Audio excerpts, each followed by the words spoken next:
is a public service announcement from C.T. Fletcher. I will not contribute to the pussification of a nation. Get your punk ass out there and work for it, motherfucker. Let's roll.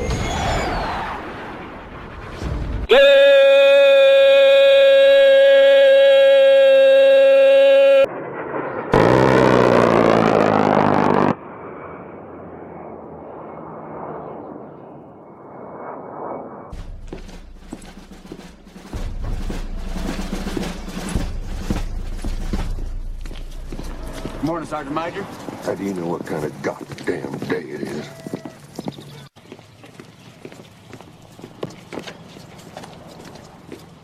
Beautiful morning, Sergeant Major. Are you a fucking weatherman now? You're listening to Sergeant's Time on WTF Nation Radio.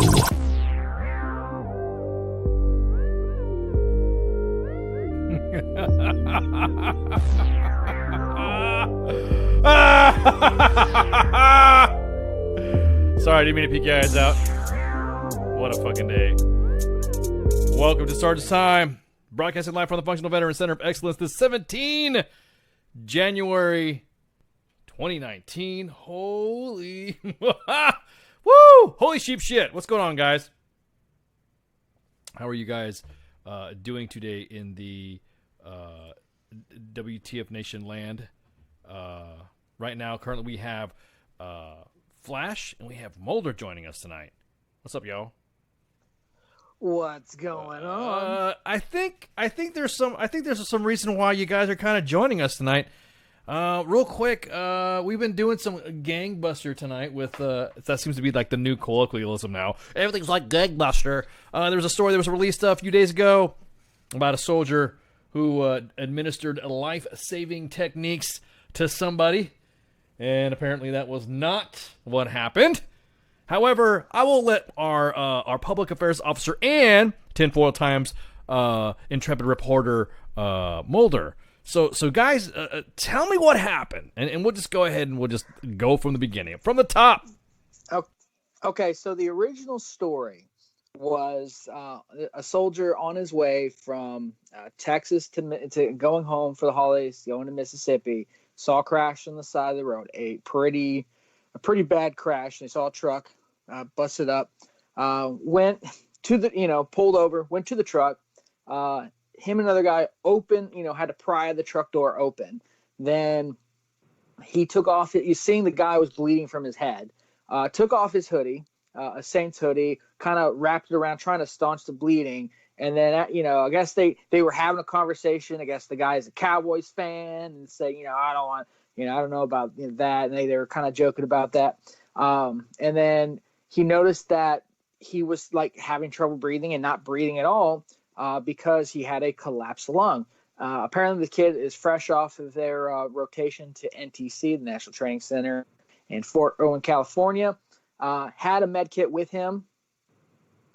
Realized the needle was not going to be enough to go through to do a decompression or a chest dart, as some of my friends have been saying recently, and then decided he needed to use a empty ballpoint pen, but empty ballpoint pen to push through in order to get the pressure back into providing life-saving measures. This story kicked off. Yeah, it was a release by First Armored Division.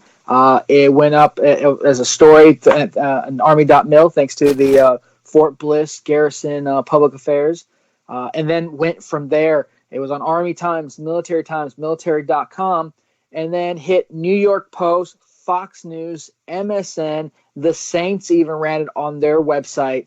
It went everywhere. Go ahead. I'm sorry. Everywhere. I know as the PAO, you're giving the official word of what happened. So in a minute. So that was the story. Correct. Okay. Now, so then we'll, real quick, we'll because this is going to bounce back and forth between you and Mulder.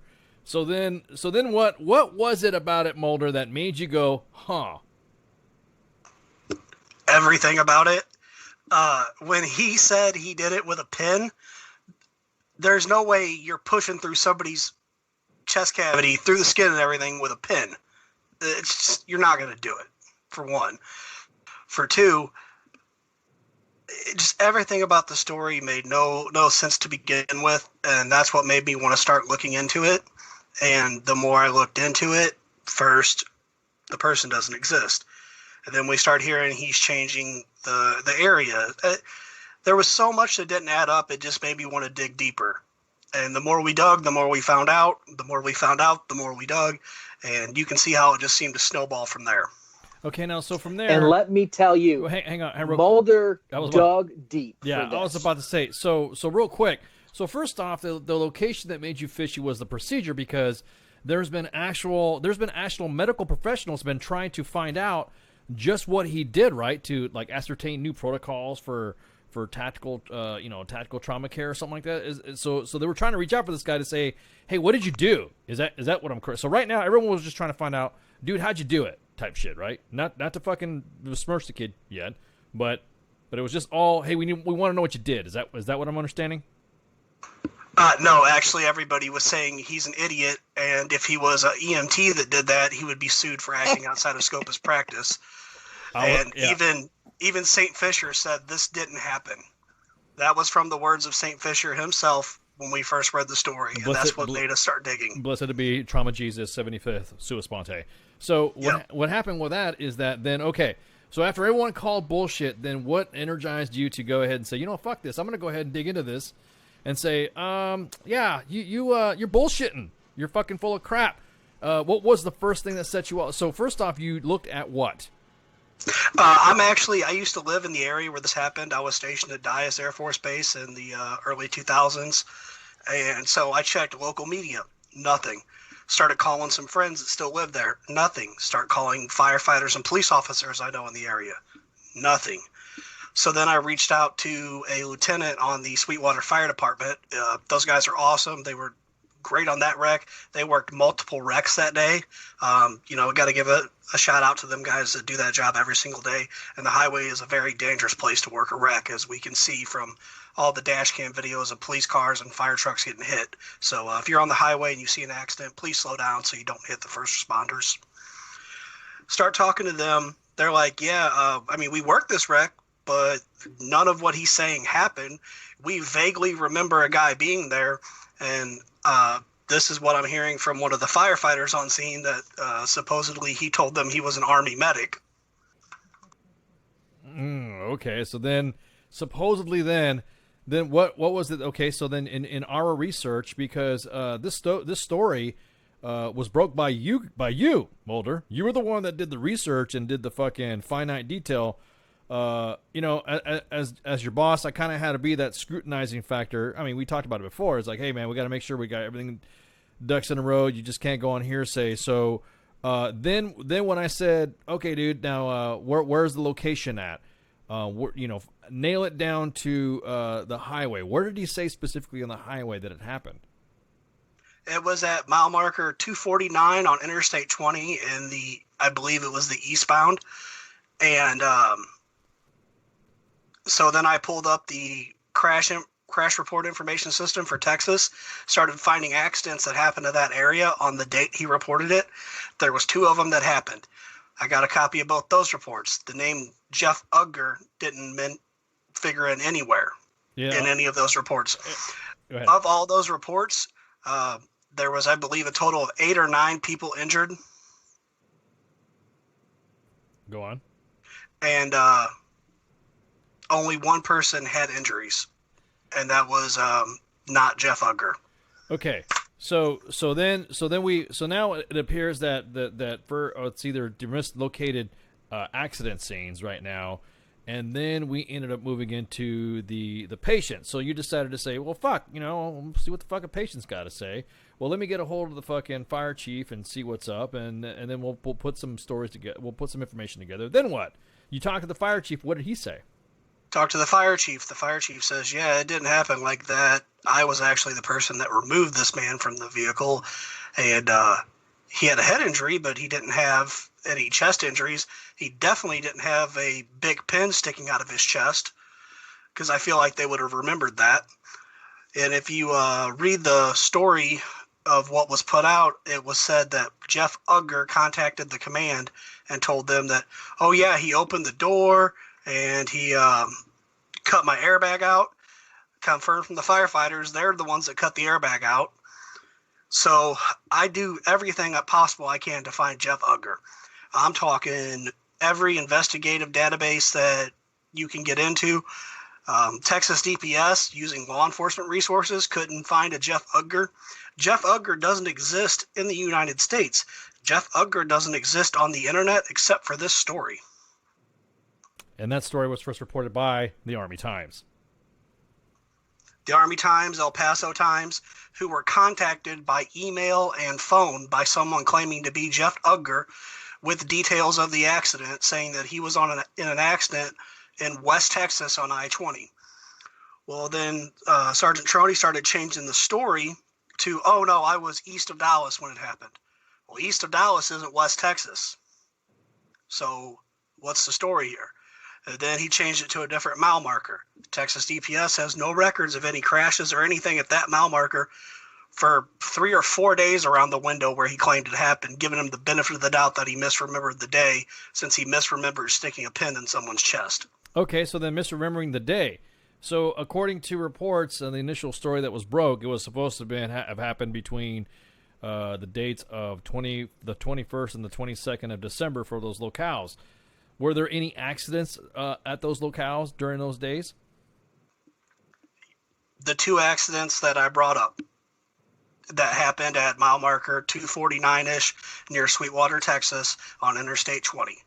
And of those accidents, there was only 1 injury involved in those accidents, and that was the actual victim, who was not Jeff Ugger. Now we got a hold of the victim, the actual patient. Which, of course, you have to make sure you get a hold of the patient to continue this. You then finally get a hold of the patient, and what revelation did you find then? So in the course of my conversation with the patient, I said, well, first, sir, I'm very sorry about your accident, and I don't want to seem like a vulture trying to approach you about this, but I feel like there's some bad information being put out there, and I'd really like to clear it up. And I asked him about the chest injury, and he said, I've been a nurse for 28 years.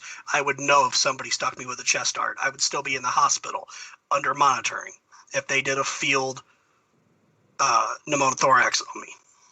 Wow. Okay. All right. So then after that information, we collected up all the notes. You presented it to me into preparation for the bosses to review. Now, after you collected date time grids. You even did an awesome little sector sketch of the accident. I mean, I was just trying to break it down. The difference between the pictures. I'm impressed because newly graduated LTs have done worse. So I'm just telling you that was pretty good. That was a good gig. So you even had an overlay. You even had maps. You had arts and crafts, and then you had the reports. Then you had the database reports results, and you actually had the police report. And then you contacted Texas DPS. What did they say?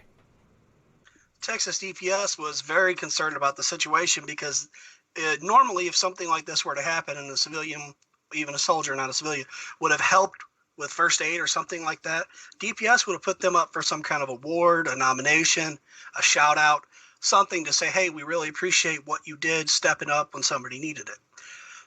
However, they had no record of it. The story says from Troney that a trooper took him to the truck stop and got him something to eat because he was worried about being sued. I guess he could be worried about being sued about making up a whole bunch of stuff, but he wasn't worried about being sued about putting a chest dart in someone. Had it happen, of course, of excellence. So then, well, let me right here.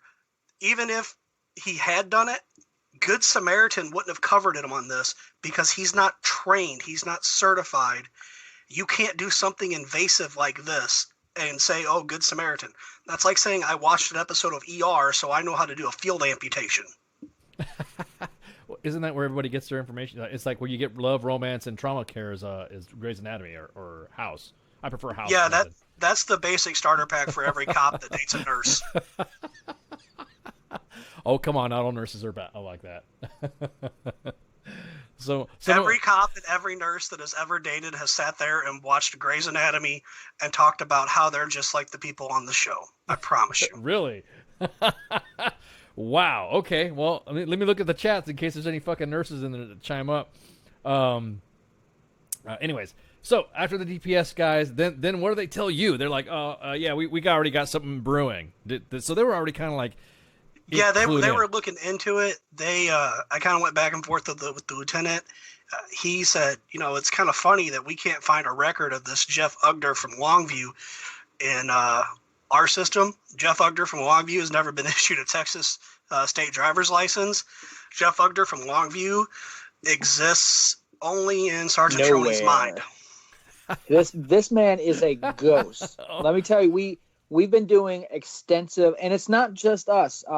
I've talked with our good friend of the show, Jim Laporta, Bailey, and Jack Ball. Sorry. And then what was it Megan Myers from Army Times? All trying to see if we could find out who this guy is. This man exists, like he said, nowhere. He's not on any white pages, on any social media, on any public records. Like Mulder said, he did the down and dirty police, the police side. This man is nowhere to be seen, and that's probably one of the crazier parts of this story. Yeah, that's kind of ironic that he managed to pick a name that doesn't exist anywhere, ever. Because I saw Jeff, which is I know it's a German name. It's a German name, but it's Udner or something like that. It's hard to even say. It's just a weird name, and we have some theories on that, but I'll let Mulder continue. Okay, so then after this point, you've collected information enough to present to us, to myself, and the PAO, Flash, and then the PAO and the main page bosses too. Which, by the way, they were pretty impressed with all the story coming together. Then I went full 4chan on this. I was about to say, dude, if there's anything that WTF Nation has is weaponized autism, guys. So back the fuck off. We will engage. Back to the pictures real quick that I provided you for the map. Correct. It's the little details that people screw up on. So the picture that was posted in the Army Times article and the picture that was used in the other news article, if you look at the picture, there's one piece of fire apparatus in the picture, and the people are standing a certain way. The picture that I got from the fire chief on scene, which you saw, is the same wreck,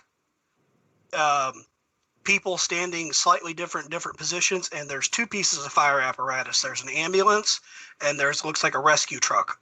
So that's how we knew for sure this was the accident he's claiming. He can't go back and say, oh, it was a different accident, because this is the one, and he's the one that provided them that picture, because we have no other way of how that specific picture from that accident would have ended up in the hands of the Army Times, except for if he provided it.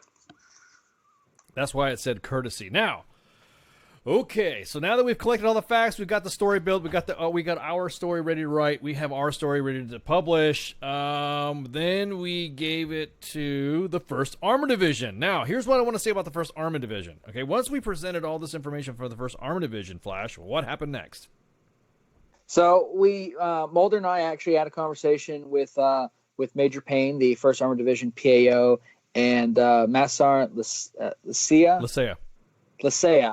Matt Sergeant, if you're listening, I apologize. I've been butchering your name for the last couple of days. So we had a big conference call, and we, with the Mulder's help, I laid out every piece of evidence, everything that we have found, everything that Mulder had cross-checked, because he not only, and I have to say, I'm super proud of Mulder. Not only did he find evidence, but then he found evidence to back up that evidence. We wanted to make sure this was so down tight. There was no air leaking from this story. So we presented everything, and I told the PAO team I feel for them, because this sucks. Okay, this was a story that went huge, yes. and this sucks. So they now hang on. This story was one of those great feel good, because we're talking about going this in. This is a great story. This would have been an awesome story. You have a soldier who does something who does above and beyond the self-sacrifice. Willing to serve, quick to act. It was a great story. As a PAO, I'd be salivating at a story like this. and for it to get national attention, that's awesome. And then for you have WTF Nation Radio going, hey, it's mostly bullshit. Is like it's got to be a kick in the pants or something. And well, I mean, they were supportive though. They listened. They took it very well. They kind of were like, it was a Major Payne kind of like you heard like there really isn't anything they can do. So we started talking about the way ahead. Hey, quick from the chats, rumor intelligence says that DHS even ran a name check on Jeff Ugger with no results in the DHS systems. Rumor confirmed. Yeah. Rumor confirmed. Go ahead. That is true. So they wanted to do their due diligence. One was talking to the victim, who Mulder gave me the number, so I was able to talk to the victim myself. And then did confirm everything, that he did have a really bad head trauma. The guy apparently is former Army, and he's been doing this for 28 years. It's so he would know. And he like, if I had a chest dart, I would be still in ICU. I would still have drainage. I would have all this other stuff going on. Said I'm back home and trying to recover. He said I'm just glad to be alive, but definitely wasn't me. So we gave all that information to the 1st Armored Division. They did and they wanted to still do their due diligence, which I totally was for, because, you can't just take our word for it.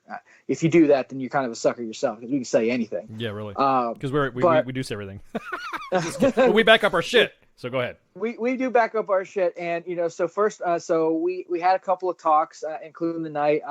They did say, there's the 3rd location. Mulder cross-reference all that, and there was nothing there. No accidents or anything, which people don't realize. It's not terribly hard. You just got to know where to look to find this information. So anyways, so then it rolled around this morning. We hadn't heard anything yet. So I wrote back to them and I was like, hey, this is like, I talked to the victim. I've talked to, we've cross-rep. This is where we're at. What, how, where are you guys at? I didn't want to say pushing them to make a decision, but I kind of wanted to, we both have a soft spot for 1st Armored Division, so I was giving them a chance. Yeah. And they then hit us back going, they had talked to the lieutenant at the fire department who was there. They talked to one of the highway patrolmen. While they can confirm that the sergeant was on the scene, and they will also confirm there was a bloody hoodie that did have blood, soaked in blood and tissue. So he did do that, and that's where the good story just kind of stopped, because then it went into this extra stuff. Well, there was a hoodie. We can't confirm there was it was a his. hoodie. But they can confirm the sergeant was on the scene, but that everything else was untrue, and that was kind of the straw that broke the camel's back for 1st Armored Division. They let us know that they were going to be doing a retraction and correction. We let them know that we were going to write a story, and we kind of, I wouldn't say work together on the story, but I let them know what we were writing, because I felt bad for them. This is not something a public affairs team that did the right thing. This guy was getting recognition for doing something great, and to have the rug pulled out from under them it's a kick in the pants. Well, so go ahead, Mulder. So I want to say I'm very, I appreciate 1st Armored Division's professionalism and working with WTF Nation Radio and the U.S. Army WTF Moments team. And I'm glad that we were able to help them get the information to make this, the correction known, because if somebody else, this is one of those stories, if somebody else would have ran away with it, or if we would have just said, screw it and just run away with it, it would have been from a damn to a big humiliation of somebody else calling out your stuff. So, I'm glad they were able to work with us, and we were able to come to the conclusion. Now, there's a couple weird things about this story. It started after the accident. It started with the Jeff Udner emailing not only local media, but emailing the sergeant's chain of command, which is kind of weird, because if you've ever try to find an email in global, it's hard as hell, and it's hard as hell to figure out who's in anyone's chain of command unless somebody tells you or knows that chain of command. That was the first thing that what when you and then Mulder were briefing me on the story, those were some of the first things. Like, how I can't even remember like how hard it was to figure out who in my chain of command to email, because everyone's email is different. They have numbers by it, and you literally have to know their emails. So on that side, I had talked to the master sergeant there at PAO, and he had told me that, and I said, it's kind of weird. Hold on, let me see if I could even figure out Fort Bliss emails just from what I'm able to look at on the public side. I couldn't. So the only way that he got all those emails was because somebody directed him to them. So somebody, either the sergeant himself, and we're in speculation land right now, so we're not accusing. We're in speculation land. Either he gave them the email addresses, or the person, the Jeff Udner is of a military and it does know this. So moving past speculation land. Not only is military, is somewhat affiliated with Trony's chain of command to figure this out, to know his exact chain of command with the proper emails. Well, we were close on revealing who was going to manage the account. We were about ready to fucking launch OPSEC Monkey on the mission. You know what I mean?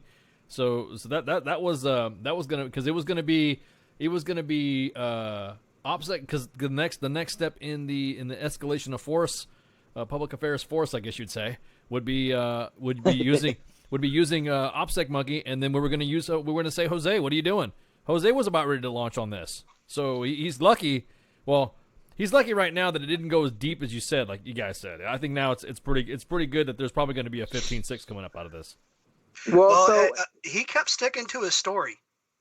He stuck to his story to the bitter end. I don't know that he ever officially said, I didn't. I know they pulled the story, but have we heard if he officially recanted his story? No, honestly, that we probably won't hear that. No. I have a feeling that they're going to try to hope this story just goes away. Specialist fucking Trony. Yeah, shoot, it's about to be private Trony. So it's then, about to be dishonorably discharged, Trony. So then this is where Trony rides a brony. This is where the story still gets kind of weird. So, a lady by the name of Wendy, she's the PAO for the garrison of Fort Bliss. A pretty nice lady. I know her by reputation. I haven't had a chance to meet her. Actually talked to this Jeff Udner apparently on the phone, and did an interview with her and kind of talk, which is kind of weird because we through Mulder's investigation, we proved that we found the accident, because there's one accident between the three locations, between the time range and everything, that matches that incident that is described by the sergeant and described in the email that was sent out. There's only one accident. We found that. We found the real person. We both talked to that real person. He even sent me a text reiterating everything, because and we wish him the best of luck in recovery. He's in bad shape, but like he told me, he's happy to be alive. He's happy to be talking, but he's still in pretty bad shape. So if thoughts and prayers, or however you want to spin that. But we found the right location, the right accident, the right person, and then it's still they're still going with this. Who is this person? Now, when 1st Armored Division Public Affairs started, so part of their investigation that they did was trying to get a hold and actually talk to this Jeff Udner. Yeah. They sent him an email going, "Hey, we're trying to help this sergeant with all this media stuff. Exactly. Can we talk to you, about it and stuff like that?" We have the actual emails, but I'm paraphrasing for time's sake. And Jeff Udner wrote back pretty much going, I was just trying to give this guy props for, his good deeds and everything. I don't want this to be national attention. I don't know why my name's being plastered everywhere. I want no part of this. I don't want to talk to the media. I'm not giving out my phone number. I don't want to be contacted by anyone anymore. So pretty much went no, like stop that. Except he emailed the media. Yeah, except he's exactly. He started this, but then when this went out of control, I'm assuming in that person's head. Yeah. Because anyone else, to be on Fox News, New York Post, to be on the New Orleans Saints website is pretty awesome. And as a public affairs person, I would love to have a soldier that I had do great deeds and be plastered everywhere. Yes, look at him, bask in his glory because he comes from our division. Fuck you guys. That's that's not. I think he's just hating because Staff Sergeant Kelly graduated Ranger School and he didn't, so he got beat by a girl. I think the CBS News 4 interview that Troney did in Dallas sums it all up. Troney was quoted as saying, on air, nobody knew who I was in November. Now everybody is texting me. Everybody knows who I am. We know who you are, buddy. We're never going to forget. No, we're never going to forget. And so blessed be the memes. So say we all. Praise Trauma Jesus. We're going to. You know, I have to say, the folks with the comments on the story, wow, you guys, some of you guys are, you know, one, there's a small group of you that, you know, are like, why are you picking on him? He did a good deed. There's a difference between doing a good deed, which he originally did, and probably still would have got in the local paper, but the added exaggeration to what he did is what, you know, you're lying to the American people, doing all these interviews and going with it. You're lying to your chain of command. You're lying to a lot of people. And, you know, while I'm not, you know, I'm sure the judge could answer, you know, what kind of problems he could run into. There's the catch-all that at least he's going to get hit with. And, you know, and it is a problem. It's called integrity. We have integrity, and yet he did a great thing. And if he would have just stopped it there and somebody would have said, yes, he helped this guy. He used it, you know, used his hoodie to staunch the blood, and, you know, he was there on the scene. Yeah, dude, think about it. That's still a good story. Yeah, it would have been a good story. Think about that. Somebody that does that and shows still up. would have got at least an AAM or something. Yeah, like, shows up. Still would have got, you know, would have been recognized within his unit, with not, probably not, if not his division. But the fact that this added stuff is an integrity problem, and I don't know if, and this is where we get back into speculation land. You know, there's some of us in WTF that feel that, you know, Troney is Jeff Udner. There's other people that think that Jeff Udner is maybe a friend or somebody close to him, that he was able to, like, hey, write this and put the, you know, maybe he wrote it himself. Who knows? But, you know, it's either one of the two. Either he had to write it, or he had a friend who created this email and wrote it, because there is no Jeff Udner. It's a very unique name.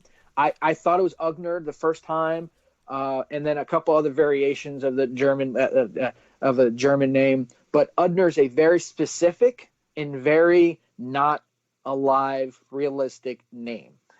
Yeah, so it's not like, I mean, the guy would literally have to have some serious fucking backup, like at least some sort of statement, like the guy was there, and was not. It was, in other words, it wasn't like sought out. If you really have that type of integrity, or you say that you have that type of integrity, you don't seek it out. You're just like, you're supposed to be like fucking Superman. You're supposed to go in, do what you got to do, and say, you know, be like, you know, or Batman. You're like, I forgot to thank you, and you never have to. You know, you fucking do the Batman shit. You know what I mean?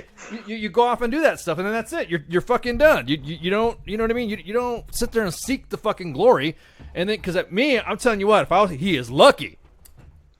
Ice, check ops. There is a picture of a actual chest art next to a pin, so you can see that the story doesn't make any sense because they're the same damn length. Yeah, that's what I'm saying. That's what I'm saying. I mean, and it is an integrity thing, and I do appreciate the humor, and, you know, I don't know, and I kind of feel, because I don't know if this kid decided that, you know. Yeah, oh, you know, this will help me get maybe an extra 4-day, and then it just spun out of control. We don't know. And, you know, hopefully this kid's going to realize that, you know, his feet are to the fire and he needs to come clean. But, you know, it doesn't spell good times for the good sergeant, probably private. I mean, at this point. The picture of him biting his medal he got, the look in his eyes says, I got one over on everybody.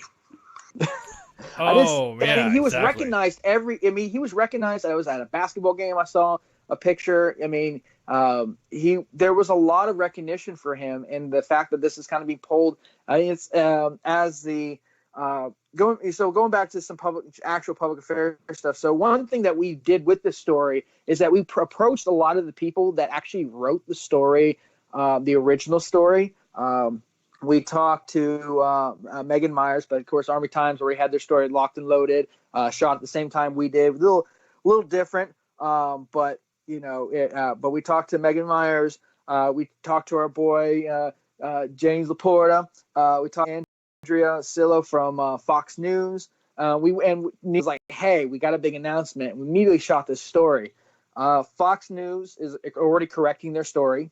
I talked to Alexandria, and she's as I bring it up right now, she said, she said that she's kind of sad because it was a nice break from the norm, but they're correcting the story now. Even James, James and I had a long conversation about this, and he was like, wow, this guy is screwed. Because as I laid out the facts, and he kept asking me, because he's a journalist, do you have something to back that up? And I would be like, yes, every time Mulder kicked ass and we had something to back up every claim that we made, every piece. There's nothing that is not backed up by some kind of paper or interview. And we've got recorded interviews with everybody. Like, we had this thing down. Even James is like, this guy is fried. Well, I just want to say right Myers, now, Army Times ran their own story, and it's a good story. They did it from a different angle.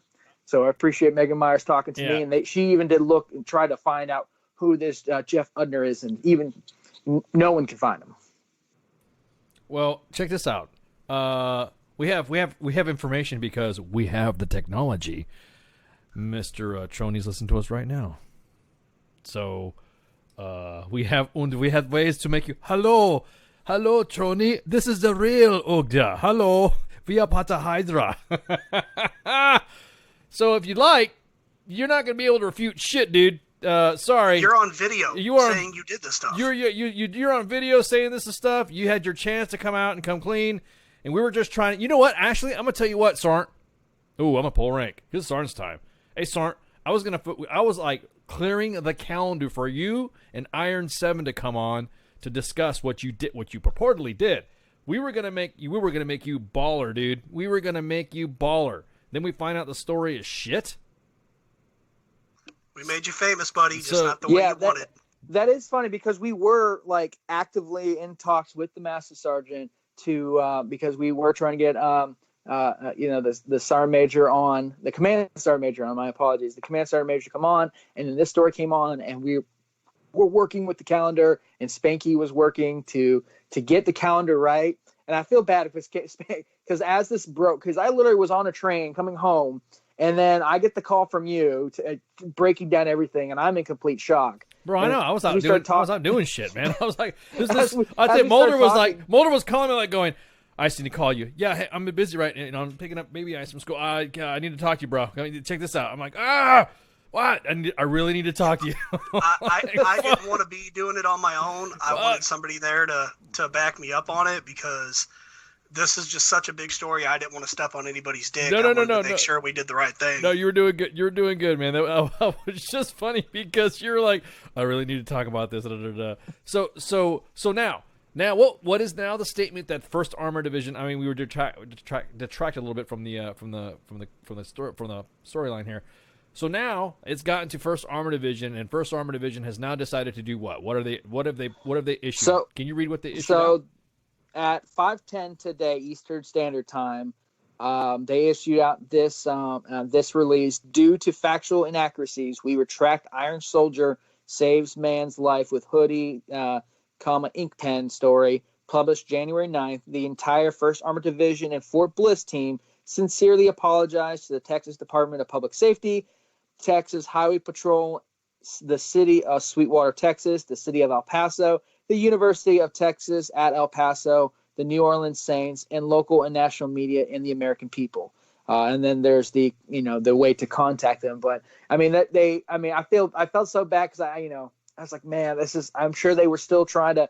Maybe he still did it. Maybe this isn't how it. Maybe they're wrong. No, but you're right. But you think about it. You're this is one of those this is too good to be true, not to be true type things. You know what I mean? Yeah, like you're just hoping that like WTF is just throwing smoke up their asses, and this is all going to be a big ha ha. Is it April yet? Well, they let him keep changing where it happened. Like, it was here. Well, he misremembered it was here, and now it was here. At a certain point, you got to be like, look. We're not even mad now. We're just disappointed. We're just we're Nancy Pelosi face disappointed. That's where we're at right now. We're Nancy Pelosi not being able to go on our 7-day excursion to go fuck around in Brussels. I just took your fucking plane because of the shutdown shit. First Armor did the retraction, which is was immediately picked up. We had our whole story ready to go. We just waiting for that piece because we wanted First Armored Division have their voice in the story because it is their soldier and it is not their fault. It is not. Wasn't a mishandling because I saw some of the comments already, and so I'm going to use this platform now, not to defend them because I have a soft spot for First Armored Division because they gave me my first coin when I was a young public affairs specialist in Germany when they were still in Wiesbaden. They're pretty professional people. I enjoyed working with them even under these not so great times. But I mean, they did nothing wrong. This was a great story brought to them. Seemingly, they had the victim who had talked to the Garrison Public Affairs on the phone. They had the email. They had the soldier who gave testimony several times to this story and the picture of the accident. It seemed like a great who would think to. Other than Mulder, who would think to really go? Everyone else was like, So they did what they were going to do, and they ran the story, and they try to get recognition for the soldier and his good deeds, and for the in turn for the division because Iron Soldiers are pretty cool. So this wasn't their fault, and in all honesty, they treated us with very utmost respect. They heard us, which was the most important thing, and took Mulder's call and our call. When we talked to them. So they did everything they could to, they're doing everything they can to diffuse the situation as much as possible. No, I gotcha. I mean, come on. It's just like, I mean. So a lot of the news outlets are Newsweek actually, who didn't run the original story, ran a story kind of combining Army Times, but mostly WTF together.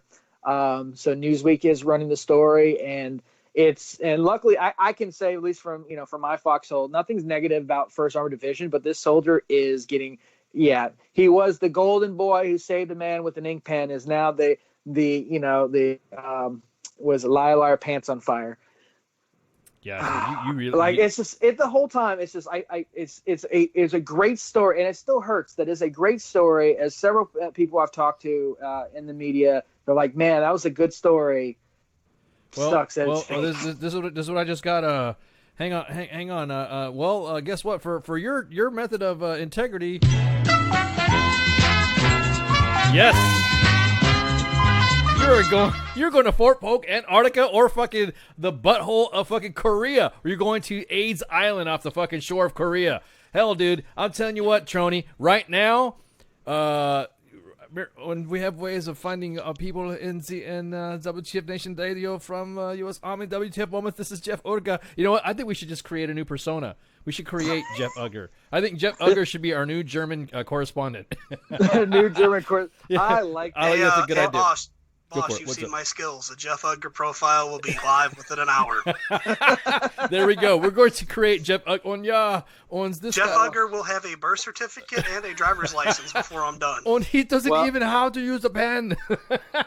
And to talk to many nurses. No, I saw Grey's Anatomy. He uses the pen in his chest. He's lying. Wow. Sorry, Trona. If somebody tags you, if you were actually listening to this, my advice to you as a former NCO, NCO for life type shit, you've lost your integrity. Right now, when your command, I'm assuming if you haven't been put in front of somebody, you will very soon. But you might as well just come clean because the sooner you come clean, the sooner your punishment's going to happen, the sooner it'll be done. And you'll move forward, and hopefully, you'll hope now you drift into obscurity because everyone's going to know this now because you made such a big deal, to make sure you and Jeff Udner put you out there. Yeah, and guess what? You're going to now want the opposite effect. Yeah, hello, I'm Jeff. Hello. The only question that's unanswered at this point is who was controlling the email account and who made the phone call. And I can promise you, buddy, we're not done digging, and we're going to figure that out. Yeah, I was about to say we are not done digging. We are not done digging at all. As a matter of fact, this will run its course all the way until we find out who my brother Jeff Urga is.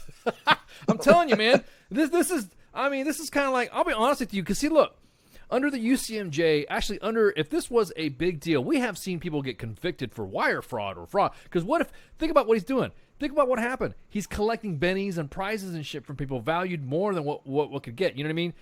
There's also some ethical issues too. So who's been giving everybody stuff and all that? You know what I mean? So there's just kind of like this thing that, look, now you're receiving these things under false pretenses. It's like those 3 fuckers out of that GoFundMe account that collected all that money for that vet when it turned out they were all working together. The same thing. This to me, I mean, if I was just, like I said, Trony, you were so fucking lucky I'm not your sergeant major. Oh, dude, you were so fucking lucky. Hey, funny tip. You would be in my S3 shop for life, son, for life. A funny tidbit about this, boss, and I can't remember if Flash was on the call on this one. I think it was Major Payne, when they found out that I had found the actual victim's phone number. They said, well, how did you do that? I'm very good at my job. There's a reason why we hired him for WTF Nation there's a Radio. reason. He knows how to. We have exactly. He is our spirit animal, man. He's the guy. And the thing was that it was kind of funny. And I'm going to say this. We rarely talk about in-house business, but I'm going to say this right now because, and I'm going to say this on air, is that I was skeptical of Mulder saying something, and that's when I finally said, well, then fucking show me. And I'm sorry. I've done this as a Joe before. I've done this before when a fucking sergeant major or my supervisor says, well, prove it. What are you going to fucking do? You pull a Mulder. You pull a Mulder and you fucking dig. And I tell you the what. The truth is out there, and Mulder found it. You couldn't even, you know what, Mulder? You could have just came back and said, nah, boss, that it's legit. He's good to go and all this other stuff. But now, dude, now that you come on, oh yeah, Jeff, we're not done with jeffugger@gmail.com, by the way. We are not done. We are not done. Opsic monkey. Yeah. Well, hello. If we could have found the phone number that he called from, I'm sure it would have gotten 1,000 STD alerts by now. Well, and that's the thing. We will discuss that offline. But Trony, I think it's time to be a SART, and you got busted and all that because I'm already going to start. I think we should open up another center of excellence called the Sergeant. What's his name? Sergeant Trey Trony Center of Non-Excellence. It's a porta potty in Kuwait. That's not a real deployment. You actually have to have At integrity. this point, the president needs to declare him a national disaster and move his ass on. Exactly. Call him the enemy of the state. I'm sorry. Have they? I heard they were sending in somebody to airlift him to Dallas because we burned him so hard. Well, I don't know. I think he's got to go to the San Antonio Burn Center for that shit. Man, that's fucking crazy. Well, we're going to go ahead and take a break right quick.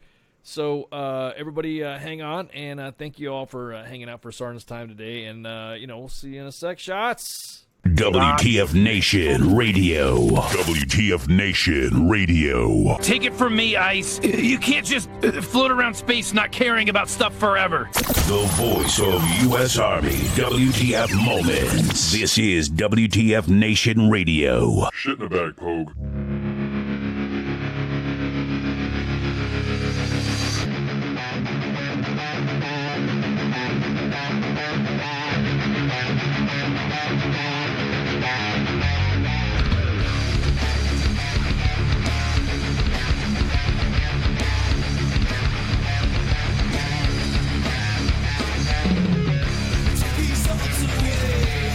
Nothing feels the same. Left it all behind.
it is to see when you look at me. Deep into the photography, I don't really need your sympathy. Just tell me your thoughts. Have I got what they got? And is it a plot done for naught? Am I not like you because I do what I do? Who knew that I could lose a few of you cause I bleed blue? But it's true, I know cause I see it every day as I work and I sleep the day away. Like you I have pain and like you I have fear. Can I pay all of the bills and still make it through the year? While I make it home alive, should I pray to the sky every day and every night? Will I hold you by my side? But in the public eye, I don't even have a heart. A robot of the system moving only when I'm told to start. Rip apart my art, I'm strong like a flower blooming. You got it all wrong, I know I breathe, and like you see, I see. And like you need, I need. And like you bleed, I bleed. Don't treat me like an object, I'm tested and proven. Mind, heart, and soul, I'll always be a human. Like you breathe, I breathe. And like you see, I see. And like you need, I need. And like you bleed, I bleed. Don't treat me like an object, I'm tested and proven. Mind, heart, and soul, I'll always be a human. Call me a vet like a soldier. Green beret, 21 gun salute, don't wanna see the day. In a constant war zone, in the home of the brave, where they hate the police until they saving the day. I got kids like you,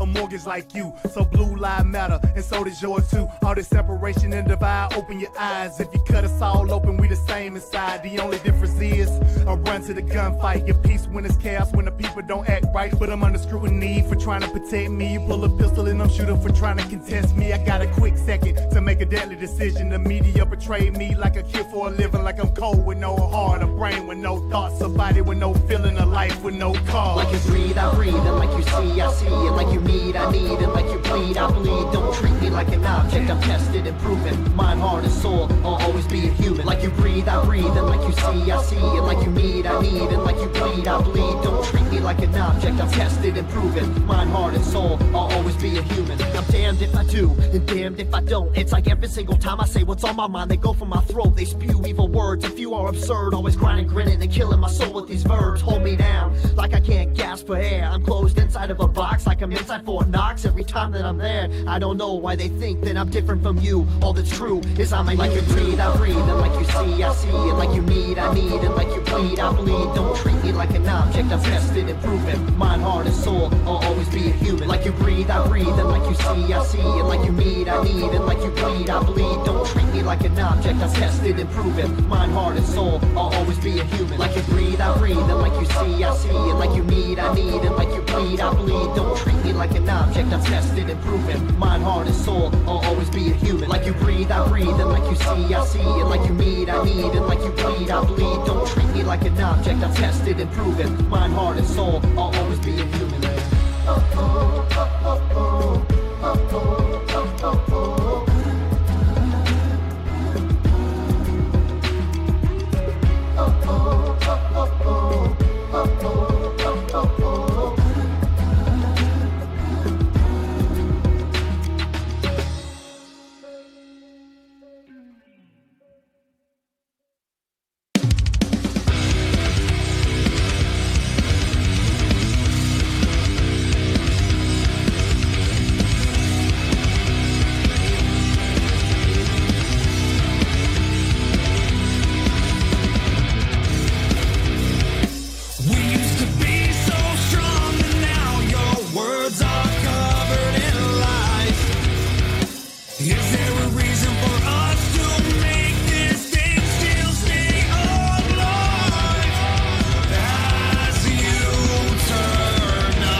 I am here determined to stop this future atrocity. This station is now the ultimate power in the universe. I suggest we use it. The voice of U.S. Army, WTF Moments. This is WTF Nation Radio. Everything stated on WTF Nation Radio is to be considered the opinion of the person that stated it, and not an official representation of WTF Nation Radio or U.S. Army WTF Moments. Price does not include tax, title, or license. Some assembly required. Each item sold separately. Batteries not included. Objects in mirror are closer than they appear. If conditions persist, contact a physician. Individual results may vary. Keep out of the reach of children. Avoid prolonged exposure to direct sunlight. Keep in a cool, dark place. And please enjoy the show. Shots. We're back. Part 2 of Sergeant's Time. And ja, hello, my name is Jeffrey Urga. My mother's name is Helga. Und father's Fritz. Love it. All right, anyways, go back. Welcome back to the second part of A Sergeant's Time, discussing the Brony Trony freaking scandal that's going on right now with the release of a story that obviously did not happen the way it said it was happening. Wow. Good work again, guys. You guys are fucking... I'm going to go ahead and submit the front desk for your bonus for 50,000 negative Dara. Because you guys are... you deserve it. So good job, Mulder. Good job. But anyhow. Well, I'll try. Well, I mean, shit. It's just... You guys put in a lot of work into this, and I just really... It's really hard when you're dealing with stories like this, and you're trying to get to the fucking truth to see exactly what, just what some of the details are. Like Flash was saying earlier, you're not doing this to talk shit about the guy. You're not doing this to beat the kid up. You just wanted to fucking, because you might want to have said, hey, your shit might be legit, or you having a medical professional background, you were probably thinking the same thing. Oh, fuck that, dude. What the fuck are you trying to do? You know what I mean? So, hey, I found I just sent Trony a Venmo request for the $12 I spent on police reports. You didn't have to do that, dude. You didn't have to do that. Did you, wait, Spanky, did you, take that out of petty cash? That's fucked up. You gonna let him spend his own money like that? No, it's cool. We'll see if Trony pays me once he gets knocked down to a private and he can't afford that 36 interest rate on his charger. Oh, no, yeah. I said I'll give him one snack. Gosh. I'm just saying. Willing to share my snacks. Well, I'm just saying the fact that this... This dude is, Anyway, so WTF Nation, just make sure, if you do something, sometimes just do something, just do the right fucking thing and move on. Not everything has to be a fucking story what you did. This is the kind of guy that was probably, this is some of the vet bro shit. You know what I mean? I don't even know what his M was. What's his M was? He was a medic, right? He said he was a medic? No, he claimed he was a medic. He's artillery, but he's a 20-year-old sergeant. That seems quick, right? He's artillery. Cannon cockers. Nothing wrong with it. I mean, there's nothing wrong. I'm not saying anything wrong with artillery, because we have members of our staff that are, to include our very own Red Leg, they're all artillery. I can't talk shit about artillery. Love me some cannon cockers, some lanyard lizards. So, some tube movers. I just, again, this kind of thing that you don't really, I love it. I love it. So, we're going to find out who you are, Trony. Or, actually, I take it back. We're going to find out who you are, Udgar. Is it, how do you, I mean, I don't even... dude, I'm a German linguistical ability, and I wouldn't even know how to say that name. Udgar. Yeah, hello, my name is Jeff Udgar. This is, hello, my name's Jeff. And where are you going there, Trony? Come help me. Don't leave me, Trony. Fucker. Oh man, sorry. I decided to crack open. I'm celebrating, dude. It's a good story. This is a good job, guys. I'm pumped. This is good shit. So, is this like a fucking? Is this like reverse stolen valor, or because like somebody who says they did something as a soldier, or somebody who claims to have been a cop or is a cop, just little, that falls under or an EMT. That all falls under the stolen valor thing. But I'm just wondering. Like I said before, is there any? Could you do some research on this legality of it and what could happen to him, or what? Because I know the chain of command is going to handle it. I know the chain of command is going to fucking deal with that. I don't know, because I'm wondering if because he took stuff of value based on his lie, if he could be charged with fraud. Well, that's what I'm saying. I mean, let me look at the Texas Penal Code, because I haven't looked at it since 2010 when I went to police academy. Penal.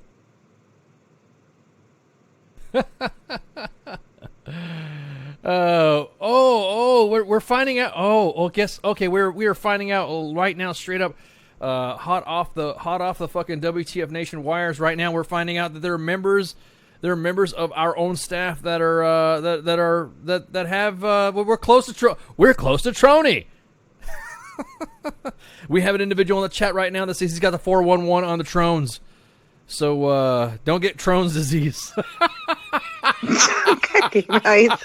Sorry, man, I'm on a roll. I've been drinking. Fuck, this is a celebration, bitches. Fuck, this is awesome. As soon as we took a break, I broke out the bottle. And, it's fucking Bailey's birthday and shit. She said it was in the fucking chat.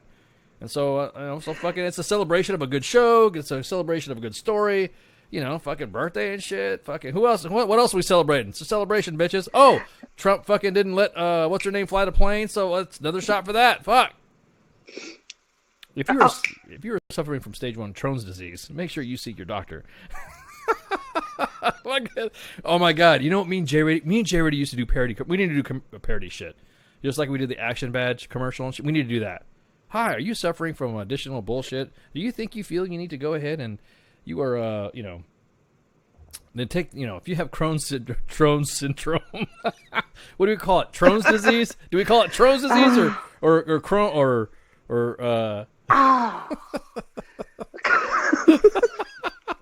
And all of this, the day that Betty White was born. I know, dude. And she's still alive. Betty White is eternal. I know this is Sergeant's time. We can talk about Betty White. She is our... Hey, I just heard from one of the firefighters on scene that Trony did do the State Farm jingle, so he did try to help in that way. Oh, savage. That's fucking awesome. So here's my thing.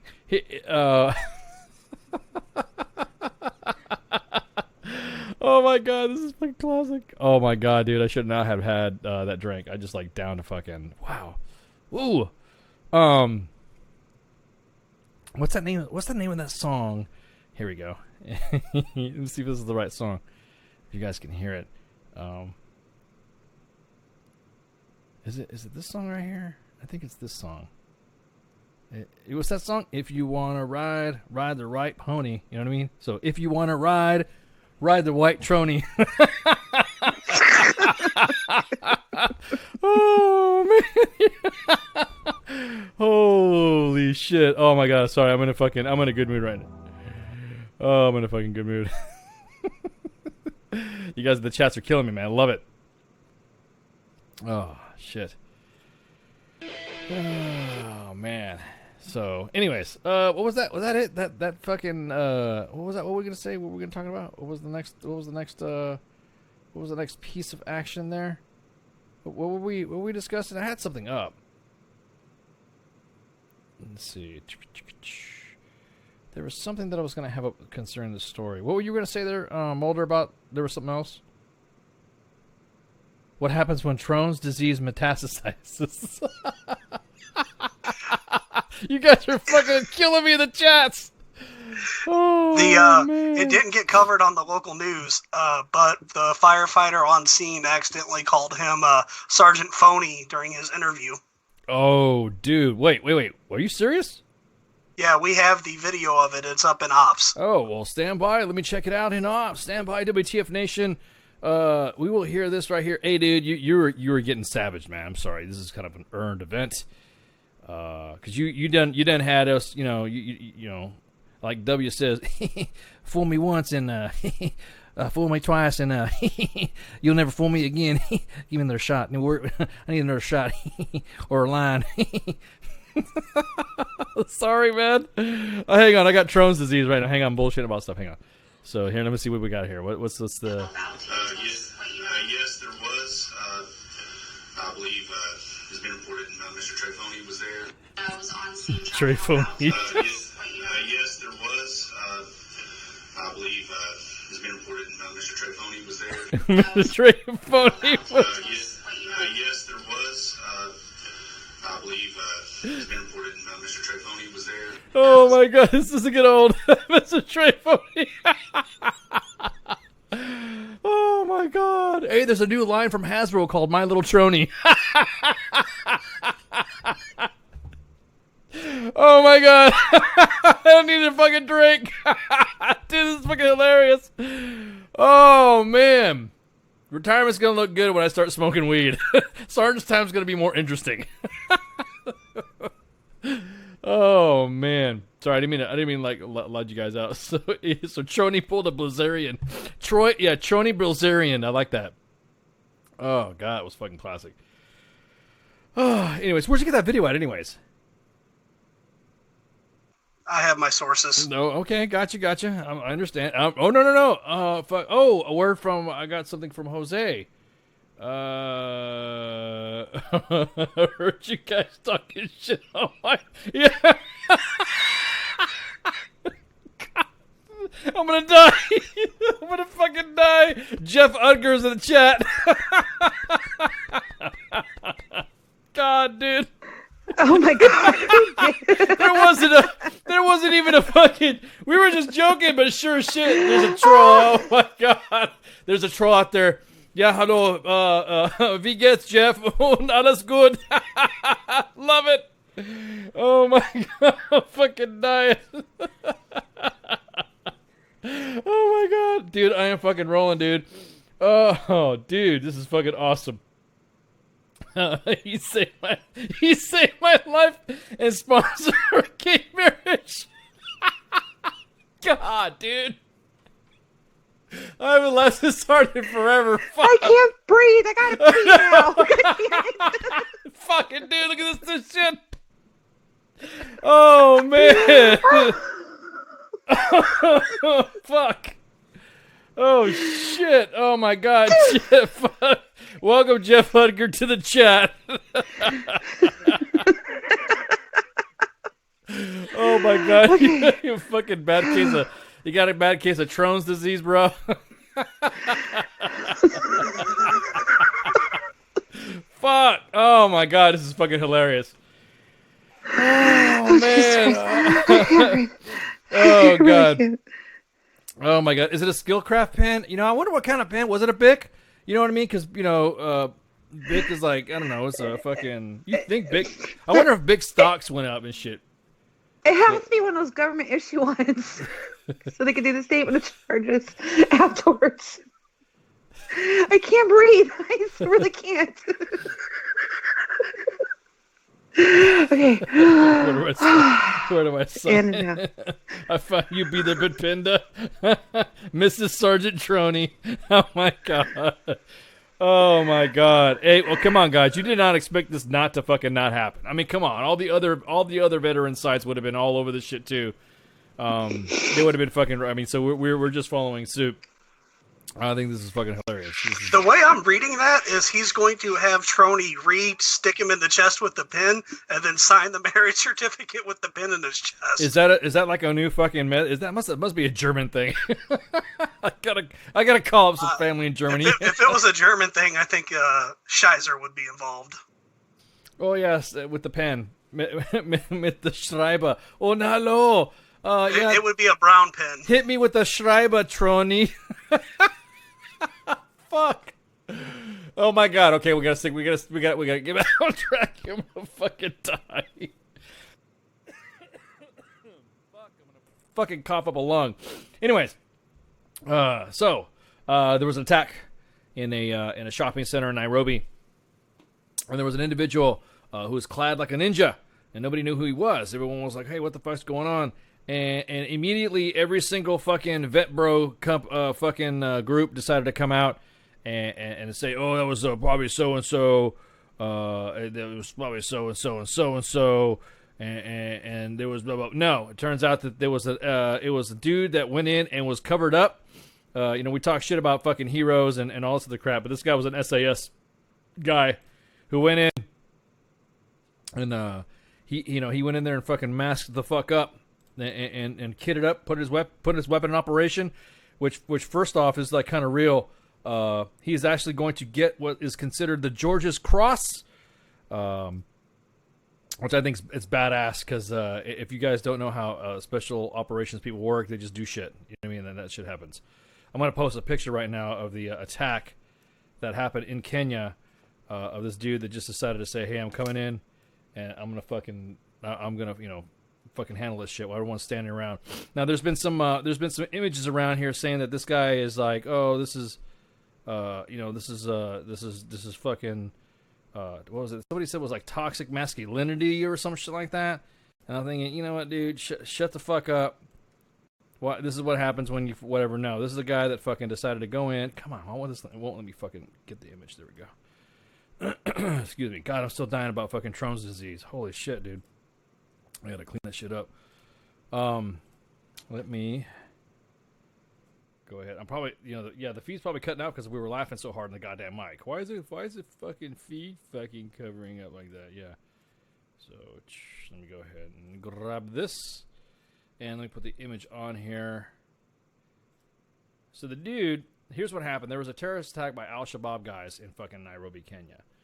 Nairobi, Kenya has, they're like, based off the British life, I guess you would say, because they were once occupied by the Brits, and so there's still presence in Britain there. And so they still have right-hand drive there. They still have, everything's British-like, so they're still present in Britain, and so they speak English and all this other shit. So it's not like you can't fucking figure out, if you can't get around in Nairobi, Kenya, believe it or not, you can speak English and you'll be just fine. So this terrorist attack happened, and this dude went in there and said, "Fuck this, I'm gonna kid up," and he decides to go in full gear and fucking storm the goddamn mall and kill these Al-Shabaab terrorists. So if you see the image right now, currently he's right there about ready to walk in the building, and then you change over and look at the next image, and you can see that his ass is, he's fucking getting it. He's getting in there. He's wearing jeans and a fucking shirt and just rolling it. So unlike our military, telling everybody about what their dress standards are and all that, he just went in there, rucked the fuck up, and then went in there to go get it and killed some of the terrorists. So he was rocking and rolling. So he went in there and killed some bad guys. So now he's going to receive St. George's Cross, which, it's fucking... He was just off duty, which, I'll be honest with you, is pretty badass. When somebody's off duty and they have a kit already set up like that to go... Could you imagine having like that stuff being, whatever. So it's not going to be handled with any publicity due to the fact that the SAS have a distinct role that are not within the open community. You won't find out what medals or something that somebody gets while they're in that community until they probably retire or they passed away or something like that. So it just ranks behind the Victoria Cross. So it's almost like, probably because it wasn't a war or there was nothing declared in war, that's probably why he's only going to get the George's Cross, which is a high award anyways. So if it's approved, then it's going to be handed, of course, without the publicity. And then they said he's fucking, saved dozens of lives. Which, to me, I think that's badass. Are we sure Troney isn't going to try to take credit for this? Because I heard he might have been there. Well, I was about to say, oh my God, he's the new David Hogg. That just fucking hit me. Yeah. Oh, yes. Hey, Troney, you better lock down your social media because, oh, buddy. Yeah. Oh, yeah. Yeah. Here we go. I'm just thinking about that, too. So, everyone was talking about, this we don't know who this guy is and all this other stuff. You look at his age and shit. This dude is an old looking dude. He is. That's what I'm talking about. He looks like Al in a fucking in a damn in a ninja mask with a weapon and a kit. That's what he looks like. If you look at how he's rigged up, he looks like an old dude. I'm gonna show you a picture right now. Excuse me. Let me grab the image there.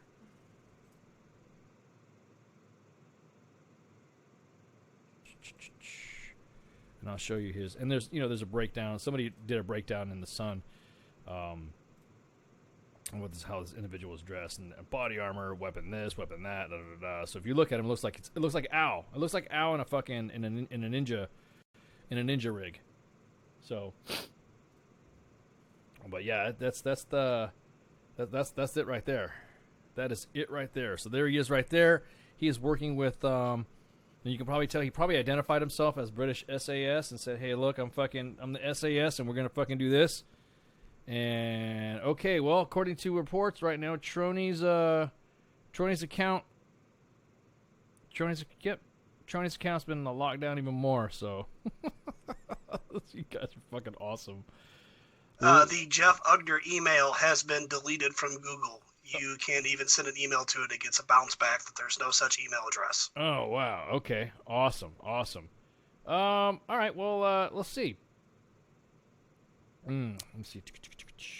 There was a... Okay, so anyways, going back. Yeah, you're right, guys in the chat. It's not Sloughing the George's Cross. It's a real fucking deal. Mike, it's real. It is real.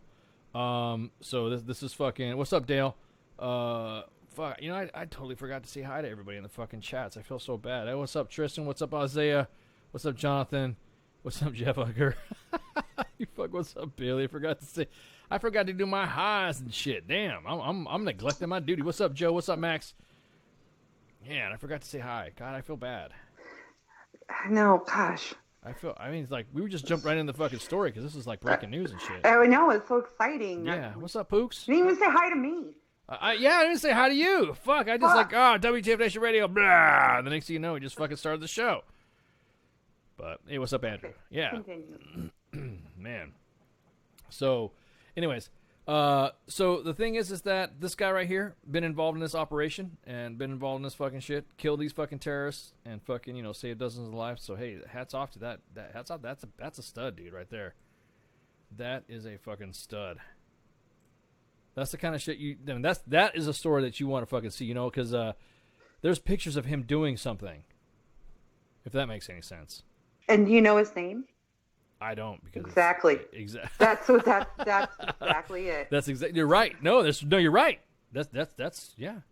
Can't be distracted. Back to what you said a minute ago. You don't ride with kit like that in your car because I've got a full carrier with plates and an AR. Well, if I'm going to somewhere like the airport or something like that, I always offload all types of stuff because I don't want to be picking somebody up from the airport, having an amass amount of weaponry, and then showing up, and then the next thing you know, get on the ground, and then Baby Ice waves a pistol, and then that's it. We're done. You know what I mean? I drive through East Baltimore, so you kind of need that. Yeah, I was about to say, dude. But anyways, going back to what I was saying, the fucking what's your Husits? What was I gonna say? Oh yeah, thank you for PT belts. Somebody, yeah, that's right. That was one of the that's one of the things we're gonna talk about today. Was PT, right? Fuck, that was one of the stories we're gonna talk about today. Fuck. And tonight on Sergeant's Time, we're gonna be talking about PT belts and how you can no longer wear them anymore. The Secretary of the Army, whoever the fuck his name is, because all I heard was everything after no PT. I didn't hear anything before no PT belts. As soon as I heard no PT belts, I was like, say that again. One more time so I can hear you. So right now I can hear it's like 1,000 sergeant majors just immediately cried out at once and then suddenly silenced after that. That is so fucking awesome. That is so fucking awesome. I think PT belts, everyone says you're going to have those individuals like, well, you're doing PT in the morning. You're going to get hit by a car, blah, blah, blah. There's some roads on some installations that don't even have those same fucking roads open. And if you, as a driver, are just mowing down fucking formations, then it's your ass. So fuck that shit. You don't need, and the uniforms that we're provided for PT are reflective. So let me direct your attention to no more PT belts. Fuck that shit. I'm glad. I'm so fucking glad. You know what? We were having a conversation in the shop about sergeant majors and CSMs. And oh, come on, Jeff Ice. If you chest start me, I would marry you. But that's Sergeant's pay. Oh, Bailey. Oh, thanks. Oh, really, dude? Oh, come on, man. That's dick. But no, we were discussing about that and how sergeant majors are the ones the ones that don't give a shit about stuff like that. Like, oh, I'm gonna go running, and then the sergeant major is running with you. Because I've done that. I'm just like, oh, let's go run. Okay, yeah, let's go run. And then they're like, sergeant major, where's your PT belt? PT belt? They're like, fucking, what are you talking about? PT belt? Fuck that. That's awesome. Only in no, stop. There's a caveat to behoove everyone on so they can piggyback off the commander. Oh, really? The new PT uniform is not reflective? Shit, I thought it was. No, but it has that big yellow freaking stripe on it though that looks like a goddamn PT belt. Yeah, if you can't fucking. Why didn't the Army do that because the Army did that with the other PT, but the grays. The grays were reflective as fuck. It looked like a damn like you were running with like you were wearing a tennis shoe or something like that. But the new one is not reflective, really? Okay. Well, I mean, I never wore any PT belts to fucking give a fuck, so. Oh, let's see. Let's like a little history lesson here. I recall probably in around 96, a soldier was hit on Support Avenue on Fort Hood. This is before there was such thing as a fucking PT belt. You know, we used to run without anything reflective on our PTs on closed roads, and a soldier was hit. Like, road guard let a car through, and a soldier was hit. We started wearing those reflective vests, and it eventually got smaller and down to a PT belt. And I remember that, you know, when it started, and then it got fucking ridiculous. You know, we had to wear PT belts. Oh my God, you can't load a vehicle on the fucking railhead without a fucking PT belt on, because all the retired sergeant majors that now ran the damn railhead, and like, nope, you can't come on the railhead. Like, it got just completely out of control with the fucking PT belt. So now, like, someone has some common sense. Everybody's PTs has this, you know, bright yellow fucking stripe on it. So let's see if it, you know, someone has some common sense now. We'll see if it, you know, sticks. I get it. There's a place for it. If you're running at night and need something reflective on you. Exactly. Yeah, if you're doing shit at night, I can see that at night. But during the daytime, that was like everyone made fun. There was even people that were wearing PT belts downrange in the middle of the fucking day. Why do you have to be? It's almost like you're telling the enemy. That's like, hey, shoot these kids. These are the Americans, right? Because they have their leaders that are CSMs. I'll be honest with you, man. It just drives me up the wall to see that shit. That's about as bad as someone taking a picture of a formation, you know, because in an airport because you were stupid enough to fucking do it. You know what I mean? Remember that one fucking story we had about the dude that fucking that formation? I'm surprised they didn't have fucking PT belts on. Yeah, I was about to say, dude. Fuck yeah, dude, some bullshit. You fucking don't do that crap. Then save the PT belts for fucking darkness hours. You know, I bet if Tony would have had his PT belt on, we never would have got this story. You know what? You're right. You're right. You know, that's probably what it was. He was out there directing traffic. Oh, I'm telling you, man, this is gonna get funny. This is gonna get fucking funny. Hey, Tony, how come your shit's locked down? I love it. I love it. Yeah. So right now, seriously, everyone's like, and there's some comments about going back and forth about this. Why did the Secretary of the Army say no more PT belts during day? And everyone's like, I can't believe it got that far. Why did it get that far? That's fucking stupid. That's micromanagement. No, it's not micromanagement. It means that somebody said, what the fuck are you guys doing wearing PT belts? Because you have overzealous sergeant majors. I'm telling you that. Losing control. Fucking control. They're more worried about PT belts and fucking walking on grass and sweeping dirt than wondering how their soldiers are doing for fucking chow, how wondering their soldiers are doing for pay. Hey, how's your family situation going on at home? Hey, I heard your kid. I tell you what, if I could open up the fucking inbox for like one day to show the WTF Nation what's inside it, your outlook in the Army would be 100% different than what you think it is right now. No doubt. Mark my words. So I'm just shocked that everyone's like complaining. Look, if it got to the sergeant major, if it got to the Secretary of the Army, then that means there was leadership failures all the way up. That means someone should have said, hey, don't you think it's like overzealous to be wearing a PT belt at fucking night? Or, I mean, during the fucking day? Like the guys walking across the grass, where's the PT belt? During the daytime. I get, again, like you said, Spanky, we get them. Can local commanders increase the requirements but not take away? So if he says you don't have to wear it during the day, they can say you still do? Because I thought you could always add to a policy, you couldn't take away from it.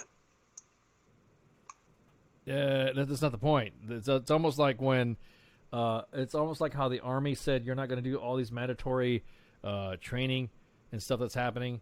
Oh God. Okay. All right. I just remember when it used to be, your yearly training's due. So this is speaking from the Air Force, at group level, they want it done every 6 months, but at squadron level, they want it done every 3 months. So we know nobody goes overdue. So you're doing annual training every 3 months because people are retarded.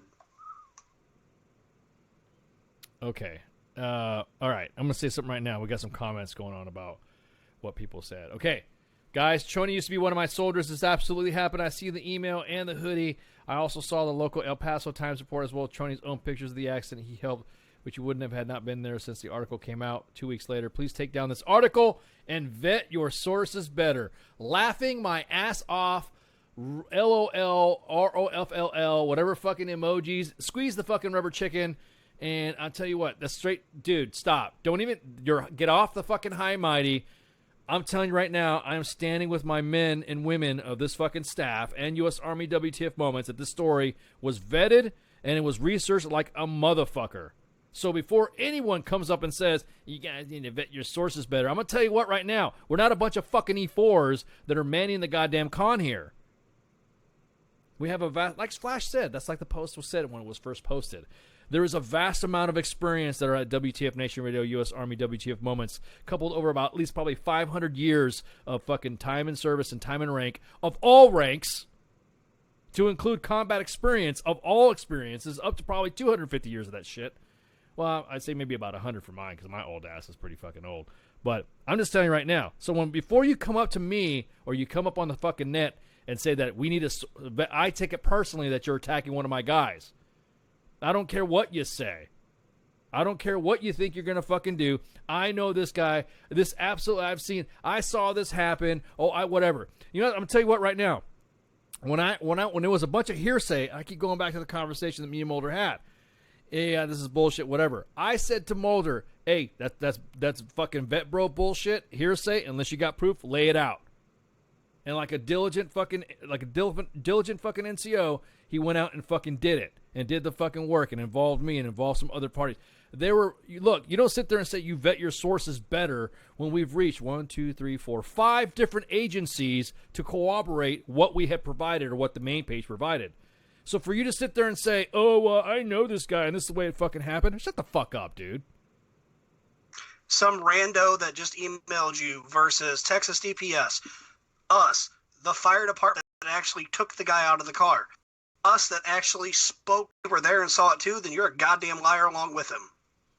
Maybe that's Jeff Ugger. Und hallo, Jeff. Willkommen on VTF Radio. Willkommen, ja, hallo. We have a German translator here right here that can talk to you. Give me a fucking break.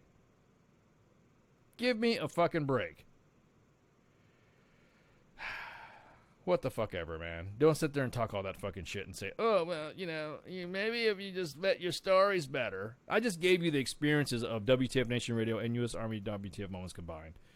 And we also, from what you see on the admins at WTF Moments and you see us, there are people in the background that you don't see that do this fucking work. Man, fuck that shit. Thanks, Dale. Fuck that, dude. Don't come out of my fucking guys like that. You got something to fucking see? You got something to refute it? Refute it? No, but he's seen the email in a hoodie, so Well, yeah, exactly. Yeah, I know. I'm just being, I mean, facetious. an email in a hoodie. That's. I mean, what email did you look at? I don't know, but he's seen an email in a hoodie. Yeah, and the email from Jeff Ugger that we don't see. Exactly. Yeah, hello, I see. Hello, here's the email I was talking to you about. You believe me? No. Get out of here with that crap. And I've been drinking. Tonight's been it's a celebration, bitches. Fuck, man. Okay, just a couple things. But you guys go ahead and look at it in ops. You can laugh at it. So I just posted it in the fucking ops. Thank you, main. Well, yeah, you did it after I had to go find it. Sorry. No, I'm sorry. I was just because I wanted to go on my fucking rant. Thank you, main page, for providing me that information. Always a pleasure. That's some straight bullshit. Yeah, whatever, man. Whatever. You guys, well, actually, no. It's not our fault. It's not our no. I'm done. Fuck that. I'm not gonna entertain this anymore. We're not done with this investigation yet, by the way. We're not. So take it for what it's worth. If you, because you did serve with him, or you did fucking hang out with him. Oh, maybe you. Oh, okay, all right. Well, be careful, dude. This almost went to Jose level. What's the past? I mean, seriously, like doing DTS orders and everything. Yeah, exactly. Oh man, I fucking think it's awesome. I think it's fucking awesome. We have some people that just continue to doubt us, big time. Real quick, just got a message from Jose. Said that he wants to know maybe you want to fucking he might end up pimping you out, Mulder. I have no problem working with Jose. I heard he makes some killer ass chalupas. He does make some chalupa, not to mention the fact that he likes to he travels a lot. So I mean, I don't know. But oh my god! Oh, as long as I can bring my service honey badger to the airport. Oh, thanks, Jake. Thanks, man. Thank you so much, Jake. Oh man, fuck. God. Oh, and now Jeff. Ja, bitte trennen Sie mich an, Ami. Ich habe einen Sitzsatz von 38% für meinen Mustang. Dude, that was the worst German I ever read. You just like that. Was that a fucking Jeff? Was that like a Google Translate for real? Some fucking context, like a mother. Und ja, hello. Oh my god. All right, so yeah, so what were we talking about before I got rudely interrupted? Oh, thank you, main page, by the way. You didn't rudely interrupt me. It was just it was the PT belts thing. There you go. So again, daylight time hours, you don't need fucking PT belts. That is about common sense. I think the Army is now I think the Army is now, I mean, it's fucking hurting. It's fucking hurting right now with recruitment and retention. I think really that they need to go ahead and just if the secretary of the Army says move out, draw fire, and says no PT belts during daytime, then shut the fuck up, move out, draw. Isn't that what you tell us as subordinates? Shut up, fucking move out. You better shut up. Your job is to take fucking order. I'm ordering you. So guess what? The Secretary of the Army is telling you no fucking PT belts during the day. Shut the fuck. You need to shut the fuck up. Yeah, how about with what army? Oh, I forgot. You don't have an army. That's why. Dave Chappelle, Center of Excellence for Leadership in Space Force, Red Rocks. When he decided to make up this whole thing with emails and phone numbers and everything, it was the Dave Chappelle, modern problems require modern solutions. Exactly. Oh, God, dude. You know, but like when they got rid of the PT belts, I thought like one of the other big things that came out of that memo, like you don't have, like if, you know, you get restricted by the MPs or other law enforcement, you can be released by or picked up by a person that's just one rank higher than you. You no longer have to get your goddamn first sergeant or sergeant major to get you out. Like, I know, like, I've been in that position maybe once or twice. And I know that you probably had to go pick up somebody once or twice. I have, or many times. I may have been picked up or not been picked up by said authorities of which therein can be confirmed or denied, nor can I be disposed of revealing such operations or such actions should they have even existed.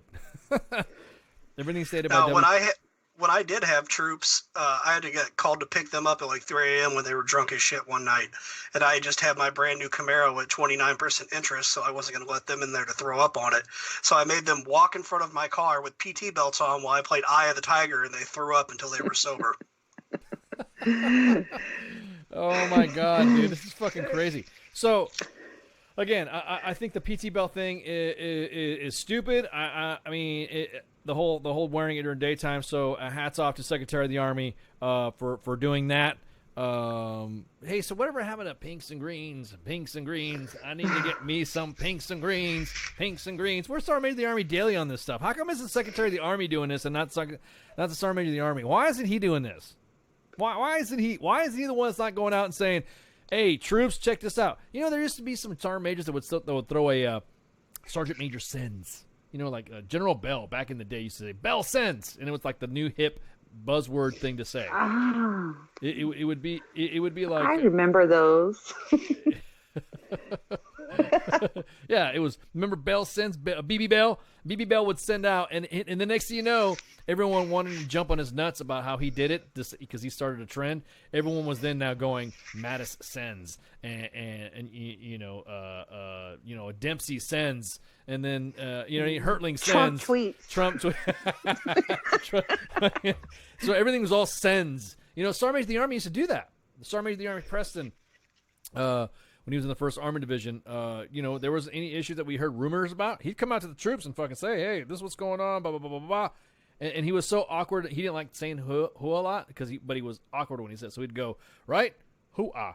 And we were like, what the fuck, dude? You fucking, what's wrong? He's like, you can't say fucking Dude, Sergeant Eddie's that shit. I can say hoo-ah, he didn't know how to say it. So if you look at Sergeant of the Army Preston's old videos when he said hoo-ah, it would just sound awkward how he would say it. My point being is, though, that we used to have a Sergeant Major of the Army. Sergeant Major of the Armies used to do that. They'd go out there and stuff. You know what? As much as a tool that fucking Sergeant Major of the Army Chandler was for the goddamn tattoo shit, at least he was out there talking shit. Even, now granted, he was pissing everybody off, but he was out there talking shit. He was out there going out there and telling troops what's up. He said he owned the tattoo thing. So that was his baby. And, very fucking appreciate it, But anyways, what was I gonna say? Oh yeah, so where's Sergeant Major of the Army? Sergeant Major of the Army, where you at, man? What's up, Dan? Shit, we're the same Is he rank. still on Christmas break? Yeah, about to say, Christmas dude. block leave? Yeah, we haven't seen him in a minute. We're the same rank, yo. Come on, we could talk. Send him a text. Pinks and greens. I drunk dialed. It wasn't me. I drunk dialed somebody like that on accident, and they're like, "Was this a mistake?" Yes, it was. I'm sorry. But anyways, we take a break. I'm feeling very frisky tonight. I'm thinking to get some more drinks, man. I'm like pumped. This is fun tonight. God, you guys are awesome in the chats. Love y'all in the chats. Except for Bailey's. Why you guys call me a dick? Oh, except for Someone called you a dick. Well, I think. I'm no, on it. no, hang on. No, It was okay. Jake. No, they're breaking balls because I was the one that I forgot to say hi, and so like Bailey, I'm looking to see Bailey, Jake. Man, Bailey's been active in the fucking chat lately. What's up with that shit? Jake, do you have fucking? You know what the norms we have now is Jake. We got the narcissistic ones. We have fucking Bailey in there. We have Holly in there. We have Tooth of Army recruiting in there. We have Pooks in there. We have Max in there. Dude, we got some loyal fucking fans in here and shit. That's what I'm talking about. You got Joe in there. How you been, Joe? I wonder if Jeff Ugger is going to be a new loyal follower. I don't know. We hopefully, Jeff Udga, hello. Why would you think he has a Mustang, bro? I think he could have like a BMW. Isn't that the German version of that shit? They would have like, oh yeah, hello.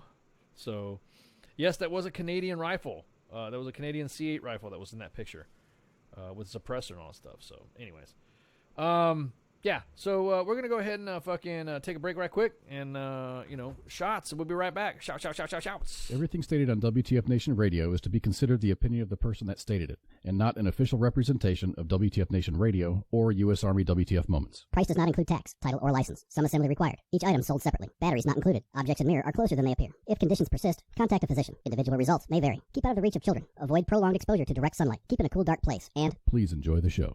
Shots.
WTF Nation Radio. WTF Nation Radio. Hi, Lieutenant. How are you doing?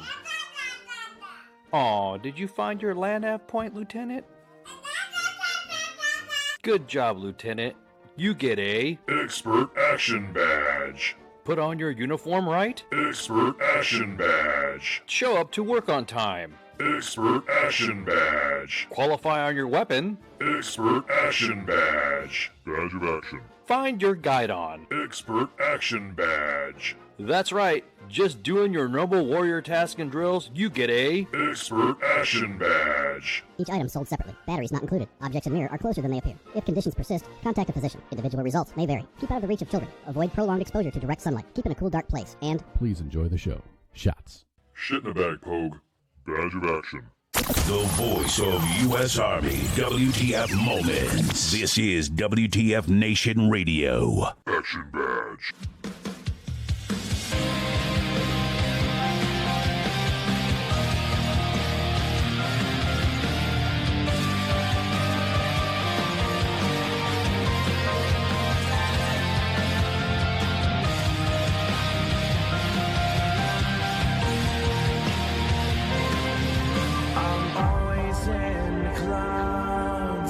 Looking up and fading out, serious shapes I found blow me away. Van Allen right around, pushing through. Skin is brown, nature has us trapped in fear, so I get lost in sound. I wonder if you'll ever know why I am the way I am. I've been thinking a lot about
this Facebook Live? I've never heard of this shit.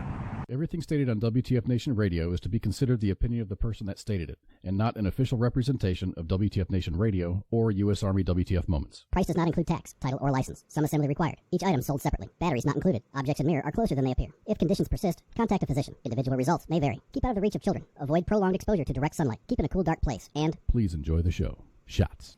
And everything stated on WTF Nation Radio is the opinion, unless we're talking about Trony, then we're not gonna fucking. This is straight up. Anyways, what was I gonna say? Welcome back. Hey, man, this has been a fucking good show.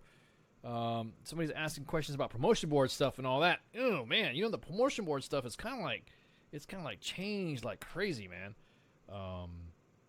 It helps if you have an award for supposedly pin darting someone in the chest in an accident. Well, yeah, supposedly it's supposed to max you out on your points. I don't know what kind of points you'd get, but you'd probably get something. But anyways, it says, I've got a question here. Here's something for you all. I do not believe that being recommended for promotion in the ranks as an NCO should be in the hands of a board. It should be tested on how much you know about your MOS. And many got to get promoted, starting, blah, blah, blah, blah. Hey, look, you know what? It should not be a question. You know what? It used to be like that. It used to be before you got promoted to sergeant, there was a test that you had to take. And that test was the one that determined how much MOS knowledge and so much skill that you have. Not so much as in a scenario situation, but it was more like a testing environment to where they would say, you like whatever for your MOS, you take a test on your MOS, they have knowledge proficiency in your MOS, and then they would bring up scenarios about reports and stuff in a tactical environment.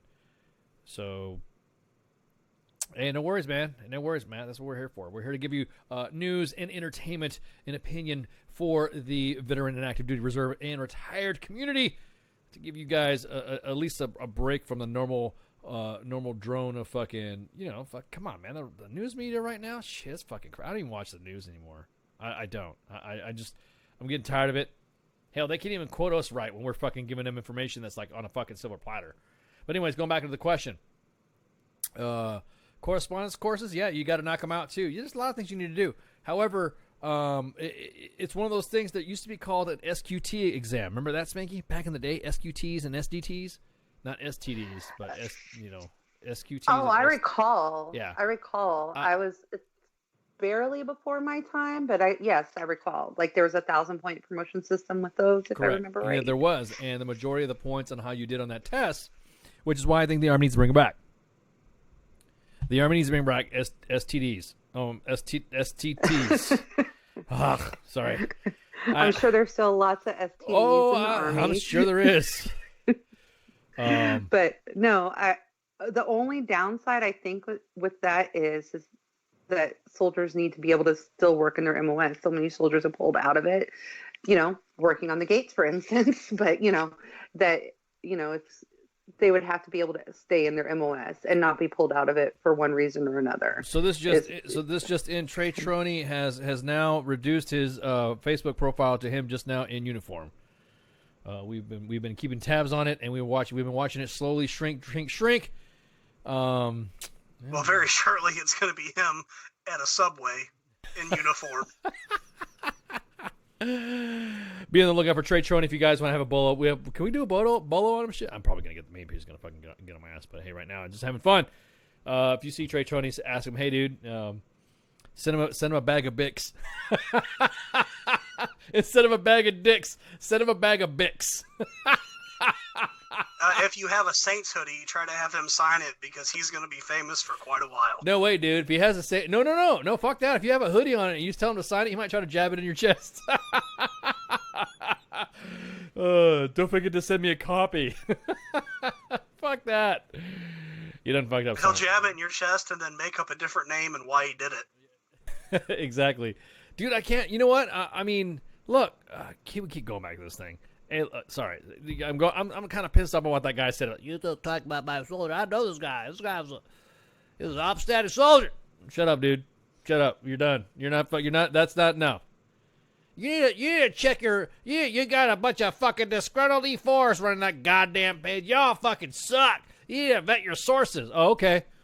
Yeah, we just had. You know what? WTF Nation Radio and U.S. Army WTF just made everybody fucking retract National Wire Media, fucking Reuters, Fox News, Washington Post, New York Times, Army Times, everybody, well, not Army Times yet. Everyone's retracting their shit. You know, it's somebody brought up a good point. When you have a good, like Flash said early in the second half, or first half, I'm sorry. You got a good story like that. You want to have some good news shit. That's some good news shit. That is some good news shit. But once you find out that it's fucked up, stop perpetuating bullshit. It's no longer good news shit after that. It's just straight bullshit. Because pretty soon, stabbing somebody in the chest with a pin is going to be as common as stab somebody with a tampon for a gunshot. Oh my God! You know, I didn't even think about that. That's the urban legend. Use a pen. Use a pen. Well, the buddy that's standing up for Trony the Jabroni, he thinks the national anthem is very inappropriate. Oh, yeah. See how fast? Oh my God, you guys are quick. I think Jose's gonna fucking hire you guys. I think Jose's gonna try to take you from us. You stop doing that good work, Mulder. What's up with that shit? You and the guys in the troll squad, and fuck, that's awesome. That's some good shit. So you're right. Yeah, right, Cody. It is a lie. Go back to what I was saying.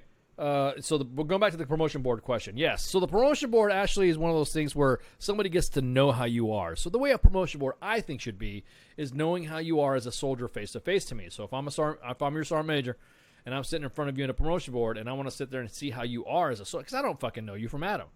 So if I don't know you from fucking Adam, I'm going to sit there and talk to you, and I want to hear how you talk and how you articulate yourself and how you present yourself, and that you have confidence that when you tell me an answer, you're not going to chony yourself and give some bullshit. So if you say, just a simple question, what does salute stand for? Sergeant Major, salute stands for blah, blah, blah, blah, blah, blah. Now, why would you fucking, I like to throw situational questions in there when I sit on a board. And I said, so why would you even do that? What's up with the salute report? Well, the reason why is blah, blah, blah, Sergeant Major, blah, blah, blah. No. What would you use it for? What's it for? I want to hear what they would say, and I would tell them to relax. Now, the SGT'S and the SQT'S, when they were issued, no shit, it was like a controlled item. It was like having to see a pay officer. It was a controlled item where you would have the S1 would have these fucking forms, and they had to be nuclear codes broken, authenticated to, and such. Victor November, click, and then you open up these tests, and then you had to do these tests. These tests actually asked you part of your MOS. So if you were a cannon cocker, or if you were a fucking tanker, or if you were a fucking commo kid, or if you were whatever, it asked you certain things specific to your MOS that you're supposed to know. It was supposed to provide a metric to the Army as well to say, we need to work on this. They used that fucking same metric in the Army to assist the schoolhouses on knowing what to train on. So when the test went through and they said, okay, ICE is a dumb shit. He doesn't know anything about this stuff that he's saying here. Let's see across the curve if ICE is a dumb shit with other people. And if I'm a dumb shit with all the other dumb shits in the Army that are curved to that level, then the schoolhouses are going to say, maybe these guys aren't dumb shits. Maybe we just didn't teach them that, or maybe they didn't get taught in the schoolhouse. And that's how doctrine works. So when that doctrine works, then that's how you get the test completed. I only took one SQT when I was competing for fucking sergeant way back in the day. I only took it one time, then they phased it out the next day. So I didn't even get to. It was as soon as they phased it out. Yeah, we went to a new promotion system and all that, so you don't have to worry about doing this. You took the test, and I'm thinking, you study this shit. I just graduated. I was only a couple years in, so you still had some of that shit fresh in your head, so they would get everybody in there.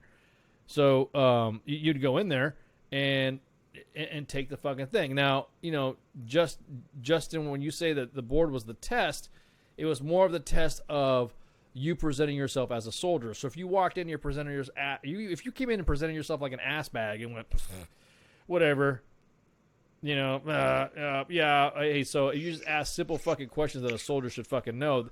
Because I'm asking you questions, and the way the Army should be asking board questions right now should be specifically on leadership, handling leadership issues. Because anybody can fucking memorize a board. Anybody can recite shit from a board. Anybody can do any of that stuff.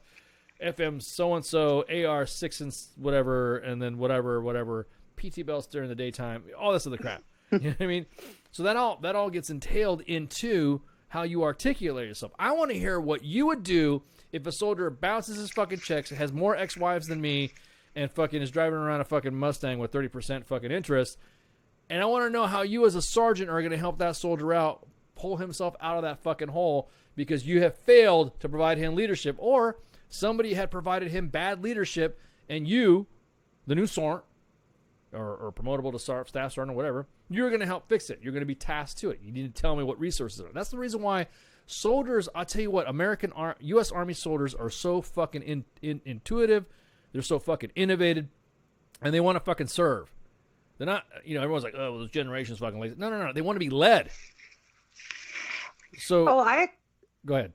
No, I completely agree with you that they should be all the questions, especially when you're going for, staff sergeant boards, should all be situational based like that.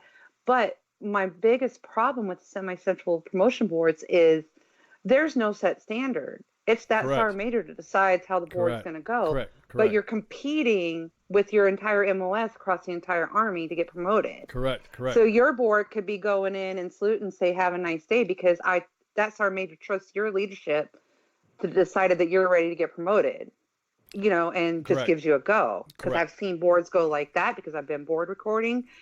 I've done board recording, several times, and I've seen boards where the soldier stutters a little when he's answering situational questions because there is no right or wrong answer. It's just what he thinks that should be done based off of just a question, and not knowing a soldier, entire background when he would really be answering that question either. Exactly. Well, most of the thing too is that I would look at how, see, right now the regulation for boards have changed now. The board, you can no longer do hands-on tasks anymore. No, you can't at all. So if you do fucking do hands-on tasks, then then you're fucking you're just gonna get fucking. I'll be honest. No, with you leave those for competition boards. Correct. Well, yeah, exactly that. Well, my biggest thing is this: is that you got fucking. Here's my biggest thing with that. Hang on, somebody just bust a fucking call. Who was that? Oh, yeah, somebody just trying to call us. Anyways, Charlie might be, I'm talking to the defender of Trony the Brony. I'm going to see if he wants to call in and defend him. Oh, is he the one who want to call? I mean, so I don't know. I'm trying to get him to respond to me. Oh, okay. So going back to what I was saying, I had a disagreement with a fellow, a peer. It was a good disagreement. It was a good back and forth. And they're like, well, how is this guy supposed to be doing? Well, look, everyone's baseline, because the whole promotion board system is what? It's based on how you would act as a leader, as a sergeant, and not really on your MOS. Just being good at your MOS, like Jake said, this is not necessary what makes you a good NCO. You could be the baddest fucking aircraft mechanic. You could be the baddest cannoneer, but if you can't lead your fucking soldiers out of a fucking wet paper bag, then there's something wrong with you. So some of the biggest things that I have an issue with is when I wanted the tasks to come back, and I was told, no, we can't have tasks come back like that. But the regulation says this. So how am I supposed to know that this soldier can employ a fucking weapon?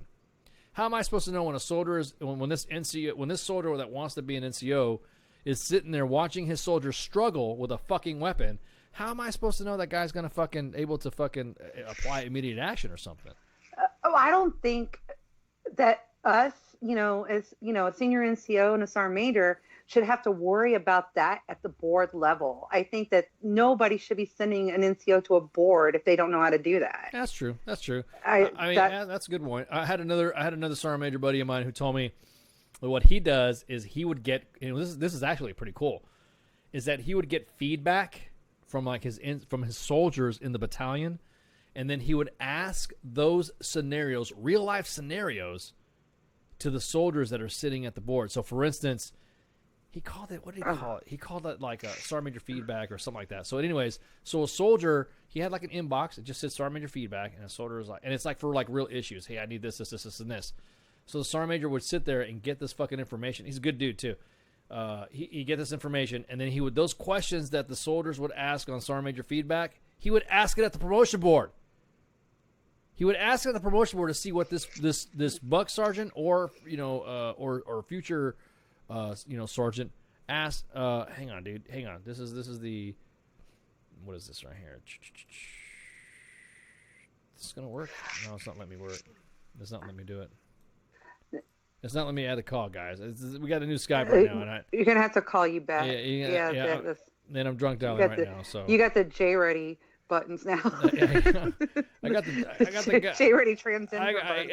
I got the J Ready curse now. I got the fucking transgender buttons and shit. So can I just say that? Can you cool? I mean, I'm getting buzzed like a motherfucker, dude. Just I haven't had fucking. I'm like haven't had booze in a while, so I'm kind of like I got weaponized autism and shit. What was I gonna say? So what's up, Neil? So my thing is that I don't want to when he did that, when he did Sergeant Major feedback, that was awesome, because then I would hear him say, a soldier, he would like ask legit fucking questions inside the fucking, in the Sergeant Major's email, and the Sergeant Major's email he would just say that. It's like, okay, hey, look, this is going on, and this is what the soldier fucking asked. Oh, okay, cool. What the soldier asked. The soldier asked this, and this. And this is what the soldier asked. What this is. I'm like, that's pretty fucking cool. That's innovative. You know what I mean? That's because then you're asking real fucking life soldier issue questions to somebody that is going to be leading these same soldiers.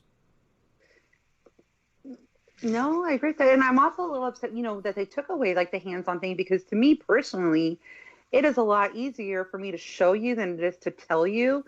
Like for instance, doing a functions check. Like, I could sit there and do it, in 30 seconds or whatever, but to sit there and explain all the steps, like, just in words, I'm like, I couldn't do that right now. I literally could not tell you right now, like, the steps to do a function check. It's been so long since I, touched it. Well, I couldn't do it. I've also had 6 beers, but yeah, I'm just saying. I'm sitting there. I mean, we're not going to be able to discuss specific steps and tasks, but right. But I'm just telling you. But I could do it. But I could do it. Yeah. Go ahead. You hand me the weapon, and I could do it. What's up, Mulder? What are you going to say? Well, Sergeant Troney said that when he saw the accident, it was this muscle memory that kicked in that made him do the chest dart. That's in an interview. You need a bag of Bix. You need to eat a bag of Bix. I'm going to start saying, instead of saying bag of dicks now, I'm going to say bag of Bix. As a matter of fact, we need to donate a bag of Bix to every EMT first responder with their fentanyl fucking. So I heard from the one of the people on the fire department that their new trauma kits are Saints hoodies and Office Depot supplies. Oh my god. Hey Troney, I hope your first sergeant's talking to you right now. I hope his buddy that I know, I'm pretty sure is listening into the show right now, the one that messaged and stood up for him. He says, stand by your soldiers. Here's your chance, dude. Call in. We'll talk to you. Stand by your soldiers. You know this happened. I can't like get this. This is pissing me off, dude. I'm like, I fucking rate with this fucking with this phone call thingy here, Dilio. This is like, I'm getting fucking Kamala about this crap. This is like straight bullshit. What if I have 2 cell phones? What if I call on Skype and then I call the dude on my other phone and then I make him 69? Huh? What if I switch my phone call to my phone and then I have another cell phone and I just call the number you're calling and I make the phone 69 so that the speaker would be on the mic and the mic would be on the speaker? I have no idea what's going on. No, I just say, let me just see this guy can fucking... Okay, hang on. Let me see if I did this right. You've reached the cell phone of Jeffrey Butt.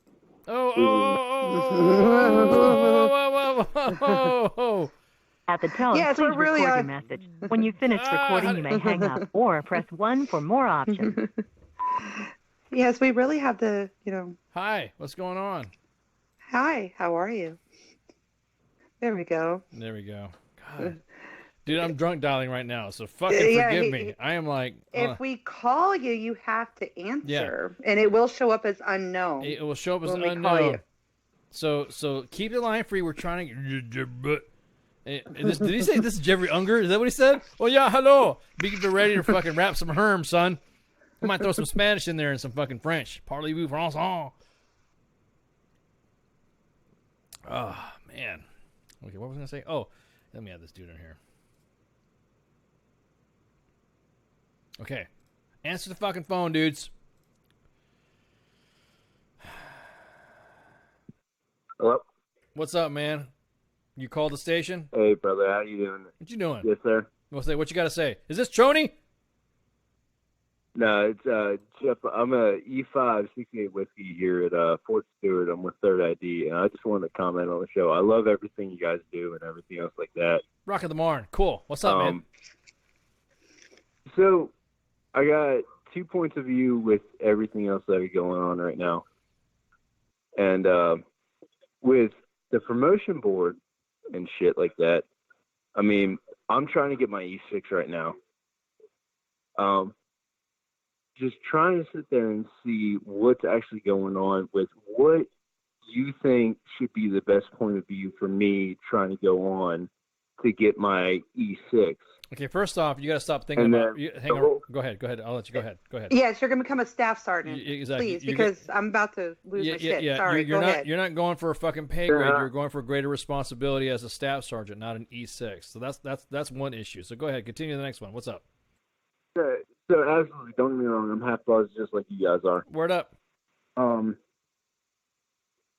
So with the whole First Armored guy that I've been hearing back and forth, I haven't read too much about any of it, of what's going on and this whole chest dart that he did and shit like that. Now, on a CLS point of view, I think realistically he did what he should have done. Now, to interrupt you there, he didn't board, have a chest injury. The fire department confirmed there was no chest injury. Yeah, dude, that's what we're saying. Okay. So again, I have not read. Like, I've only been paying half-ass attention. Well, then, to you come at us. Then when you're saying some stuff like that, you got to come at us with all the knowledge, man, because we didn't. I mean, we've been more than happy to repeat everything that Trony said or didn't say or what he said was happening. But basically, there was no such person as Jeff Ugger. Not to mention the fact that this person did not exist, nor did the accident exist. He did show up to an accident, but it was not anything that was rendered aid to the individual that had a head injury. The guy who had a head injury even talked to us and our intrepid reporter Mulder and said that I've been a nurse for 28 years and I would fucking know that there was a goddamn needle or a fucking tube in my chest or something like that. So my point being is that the dude, you know what I mean? The guy's story is shady as fuck. Now, there's a lot of individuals that say how we're going about it. There should be a more tactful. No, fuck that. There is no tactful way of going about this. Maybe he should have done this. Now, I've attended TCCC training. I've attended advanced medical type combat, casualty care and shit like that. We've had Doc Dredd come on the fucking show and talk about it. We've had individuals of the medical field come on and talk about TCCC and its methods and its uses. And not one fucking time was I ever instructed on a goddamn needle chest dart bullshit to do any of that stuff. As a matter of fact, they said not even to attempt it because you could kill the patient in doing so if you puncture the lung or you puncture the fucking aorta around that area trying to fucking attempt it. Because it doesn't matter. I mean, this is something that I remember from my training, and I get a lot of fucking I'll be real on you, man. I get a lot of fucking training on that type of stuff, and they even said don't even fucking attempt it. Whatever, try to fucking the sucking chest wound thing that you try to fucking treat. That's the best thing you could do to try to treat something like that. So when you say something at a CLS level, I have attended as a sergeant major and seen the CLS type of training being given to soldiers. And right now it's fucking nose tubes and fucking checking airways and shit like that. I've not seen no goddamn chest dart. Now, if you at 3rd Infantry Division has been getting some fucking some advanced chest dart training with a bag of picks, please let us know, and we can see that what type of thing. But I guarantee it right now, the individual on the scene had a head injury. The individual on the scene actually had the straight. He did have the. He said, "I've been a nurse for 28 fucking years." The fire chief and the EMS guys on scene, the commander on location, even said, "There's no chest pumping or there's nothing like that. There's none of that shit." So everything else was a head injury. So again, and the site of the accident and the site of the said alleged story for him was in completely different directions and completely, because now the story has shifted to where What was it, Mulder? Has now moved 150 miles It's north? moved. Oh, it moved more than that. So first it moved 150 miles east to my bad. Excuse mile me. marker 379. Correct, my bad. And then when we called him on that, he said, "Oh no, I was east of Dallas when it happened." Correct. East of Dallas isn't West Texas. And in Correct. the email that Jeff Ugger sent, hello, it said West Texas. So get your story straight. What happened was people started questioning him, and he panicked. No, understood on all those aspects now. Okay, cool. Completely. Gotcha. So my biggest thing though that I want to point out Go for on it. this from like my personal 68 whiskey, 10 level, 20 levels, things like that. Like my guys that I have underneath of me, like let's say I've never been on combat deployment. I'm not the first guy to say I've ever done an NCD on a real life patient or anything else like that. But I would prefer that my guys knew what ended up happening in case, worst case scenario, cool, I go down. I want my guys to be able to do the same thing to me, is all I'm trying to get at. No, I got you. I got you. But you're a 68 whiskey though. That's different. You didn't tell me that. So if you were, I mean, you are a 68. So right now you're a 68 whiskey. Tell the Army Correct. just what the hell is tell the WTF Nation what is a 68 whiskey. 68 whiskey was formerly known as a healthcare specialist. It's now converted over to a combat medic. I would be the guy on the battlefield with the most medical knowledge for a set of individuals. So Mike Eldred was your fucking instructor. Dr. Ed, he's a good friend of mine. I've known him personally for almost 20 fucking years. I said, oh goddamn, almost 30. Goddamn, almost 25 years. Fuck. Goddamn, Dr. Ed, we fucking old. Anyways, so me and him served together back in the day. So in other words, the guy who's in charge of the best medic competition, that's Dr. Ed, the guy who runs that shit. So he's the 75th the 75th Ranger guy, Master Sergeant. He just retired. So he probably trained you. So now in your training, you are the combat medic. Have you ever advised in CLS training when you've trained it? Because it requires a 68 whiskey to train CLS. And fucking Troney said it was CLS training or TCCC training or whatever. Have you ever told anybody that was part of your curriculum for that type of protocol to deal with something like that? So it's a double-edged sword on that. Yes or no? Per doctrine, no. Good. That's a protocol. Correct. Now you would say what? I know what you're saying. Per doctrine, you would say no. So that means you're probably teach your CLS and your TCCC guys, but there is another method that can be done, but cannot be done by you. Is that what you say? Right? For lack of a better word, yes. Okay. All right. No, I mean, I've been in. Because what does TCCC recommend? Isn't it a finger thoracoscopy? No, TCCC just says you fucking hope the guy fucking breathes. Because you're not supposed to fucking. TCCC doesn't do that shit. I mean, I've gone through all three tiers. It's what I didn't mean TCCC. It's CLS. What is more recommended. Above CLS. What a paramedic would do is what I'm saying. A 68 whiskey is a paramedic. You're certified, right, as a paramedic still, right? Aren't you a 68? Oh, 68 whiskey through. A 68 whiskey in the military isn't a paramedic on the outside. No. But they're. Yeah, I'm just an EMT basic on the outside. Gotcha. Okay, there we go. So EMT basic on that end would be what? O2 transport, get the guy off the X. Let's get him right into the hospital to where I'm actually seeing a doctor for him to perform the definitive care for that patient. Okay, so then there's a big scope of practice difference between an EMT and a paramedic. I was just about ready to say that too, Mulder. Thanks. So then why?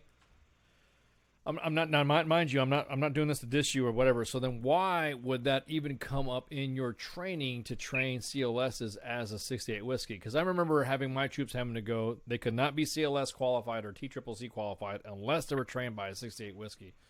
So when you said that already, by protocol, by doctrine, then you would not recommend that, right? You would not say you use a fucking pen or whatever because you're introducing special tools.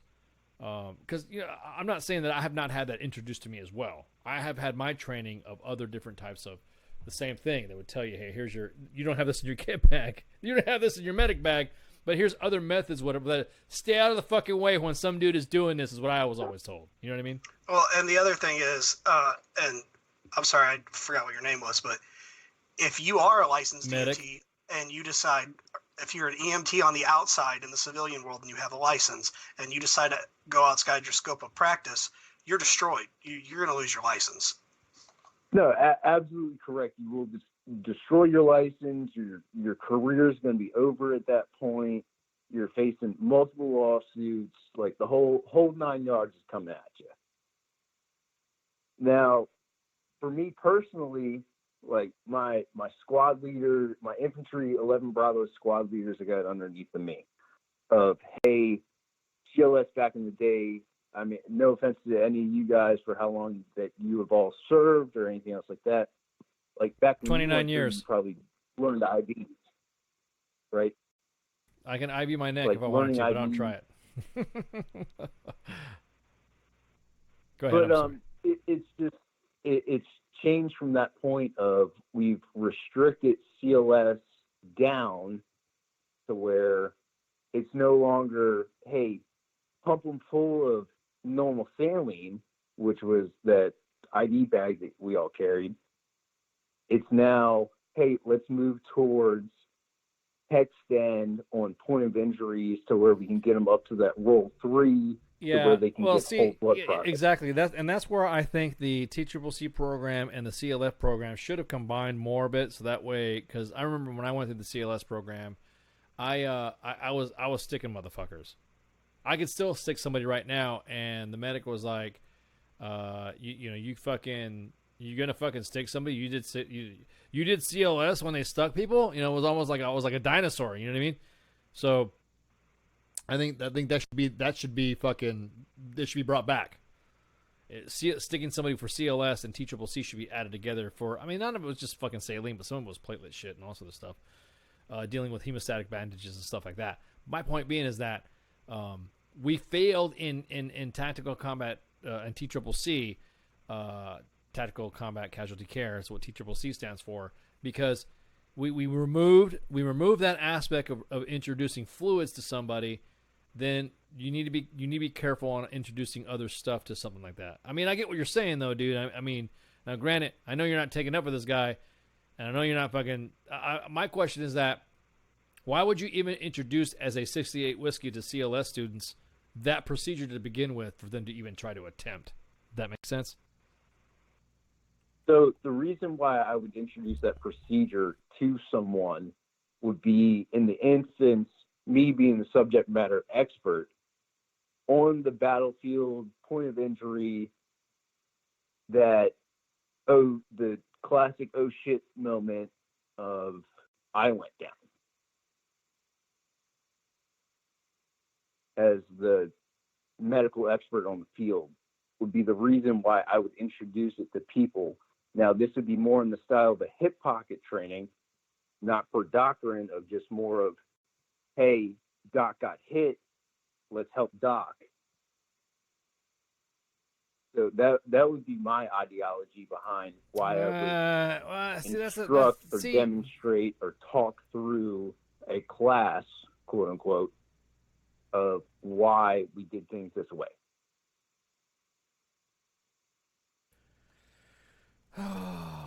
Yeah, I mean, I think here's the way I see it. You're a 68 whiskey. You're required to go by the specific POI for what CLS is standing for, right? You're supposed to do that.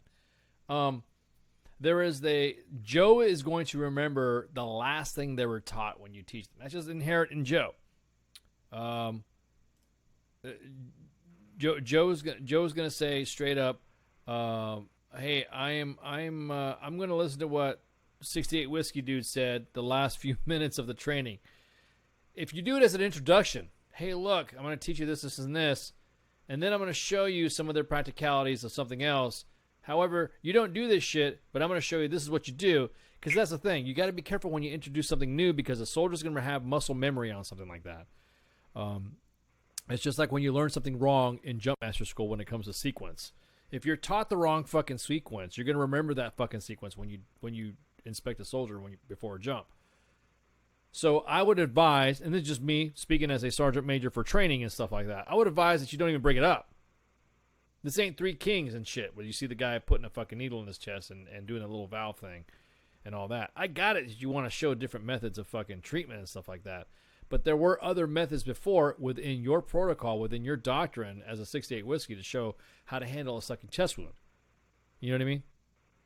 That's no, absolutely, Sergeant Major. And this is don't call me Sergeant Major. You call me Ice. Goddammit. Wait, this ain't no rank here, bro. I'm just telling you as a sergeant. You ain't got to, dude. I'm not locking you up at parade rest. I'm drinking with you, man. Hang on. We're cool. So again, like looking a totally objective point of view with all of this, like I have not read enough about it. Again, I don't know the whole story and everything else like that, but seeing the picture of this guy as a E5 NCO, he would be in that team leader, squad leader position. Me personally, I would sit there and think that this guy has enough confidence and background in him to obtain this rank, obtain this title, and fill all the core competencies to where I could instruct him on this, to where if I were to be the one injured, that he would be able to save my life. Yeah. I mean, I could kind of see that, man. I mean, that's a stretch. I mean, that's a stretch. Don't get me wrong; it's a double-edged sword. Yeah, that's what I'm saying. But it's a fucking stretch. But I got you. It's a stretch, man. I mean, and you want to be a sergeant, not a staff sergeant, not a goddamn E6. No, again, absolutely. But now, with all this, though, again, me not knowing anything else and being able to talk to you guys on the phone and over through the internet and everything else that we have now. At the same time, though, if you're digging, like the original story I read was he dug into his personal IFAC. And one of the things that I always teach my guys was stop, dude. Real quick. No. I got it. You're hang on. You're trying to base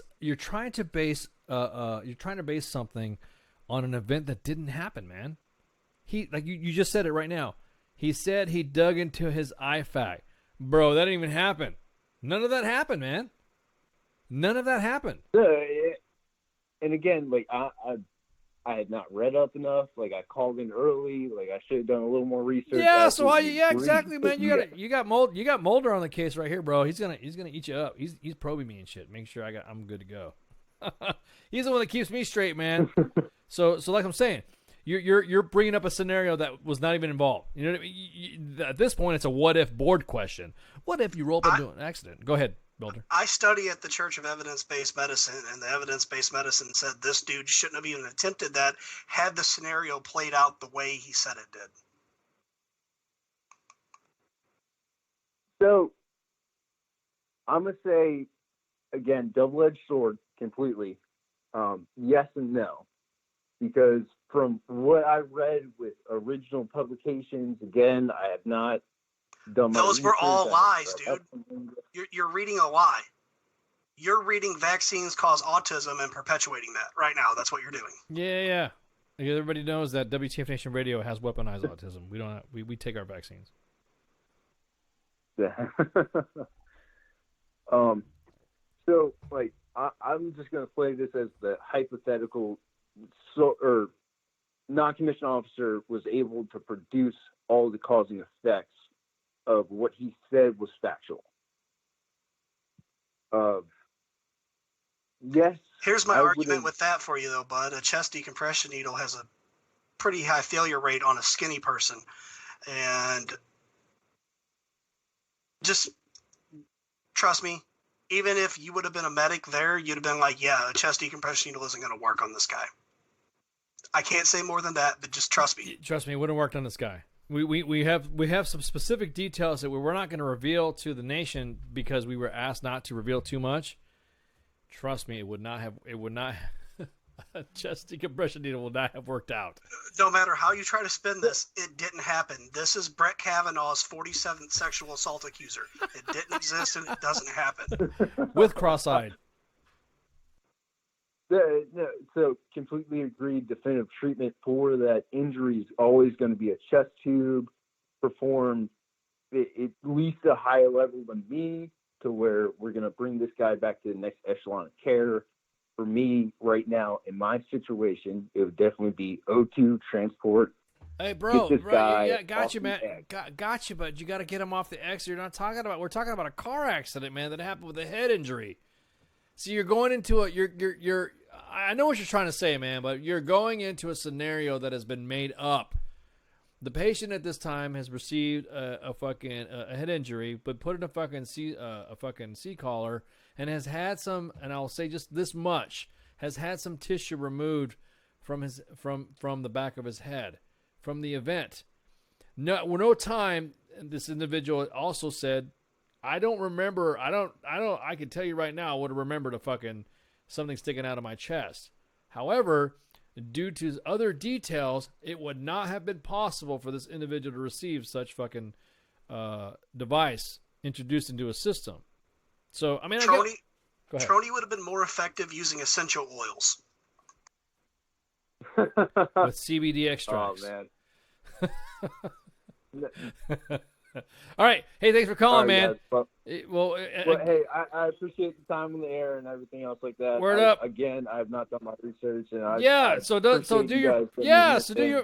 your fucking research next time you call us up, bruh. All right. Have a good night. Hey, no, absolutely. You'll right. be hearing from you here shortly. Shots. Peace out. Out. Hey, take it easy. All right, take it easy, man. Oh, man, he even called me Sergeant Major and shit. What's up with that shit, dude? Fuck. What the fuck? You know. Hey, be on the lookout for another incoming call, because that one person. We got 15 minutes. We got 15 minutes. This might be important. This is the person that knows Trony. Yeah, but I'm trying to get fucking drunk and shit and hang out and do some stuff. I'm trying to see if this dumpster fire gets any bigger. Well, I mean, the dumpster fire is getting pretty big. I mean, don't get me wrong, but I mean, we could drive the goddamn dumpster fire truck. Just fucking get this guy's fucking number in the goddamn. Hey, PM the fucking number to put us in the inbox, and I'll call you. How about that? And then I'll drop them shits in there. He's overseas. How the fuck? Yeah, how the fuck are you overseas without Skype? I know. It's like, how are you going to fuck a stripper without a condom? It's a stupid question. Sometimes strippers need love too. I'm just saying. But just fucking. Still wrap it up. Well, I mean, you're true. You're right. It's a stripper. It's a stripper. Yeah, you're right. Yeah, right. It's almost as bad as a CNA. It's almost as bad as a CNA. Oh, God.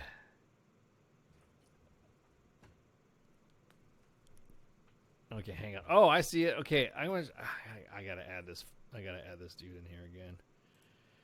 All right, dude. So give us a sec. We're going to connect with you, and then we're gonna add you to the chat and introduce you to. So I got it now. The individual that you just talked about. He's in the house right now. So. All right, hang on, dude. Hang on. Be patient, buddy. Be patient. Oh, God. It is exactly who you said it was going to be. And I'm buzzed, too, so I'm like fucking trying to negotiate this fucking phone. See what happens when old people fucking drinking...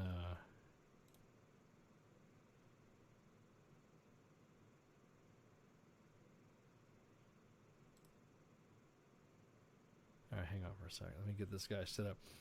So what I'm trying to do right now is I'm trying to hang on, dude. Hang on.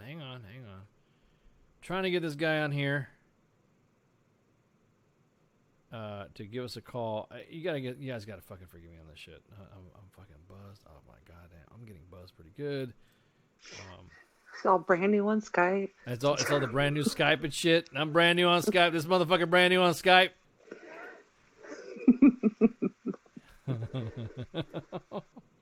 Hang on, son.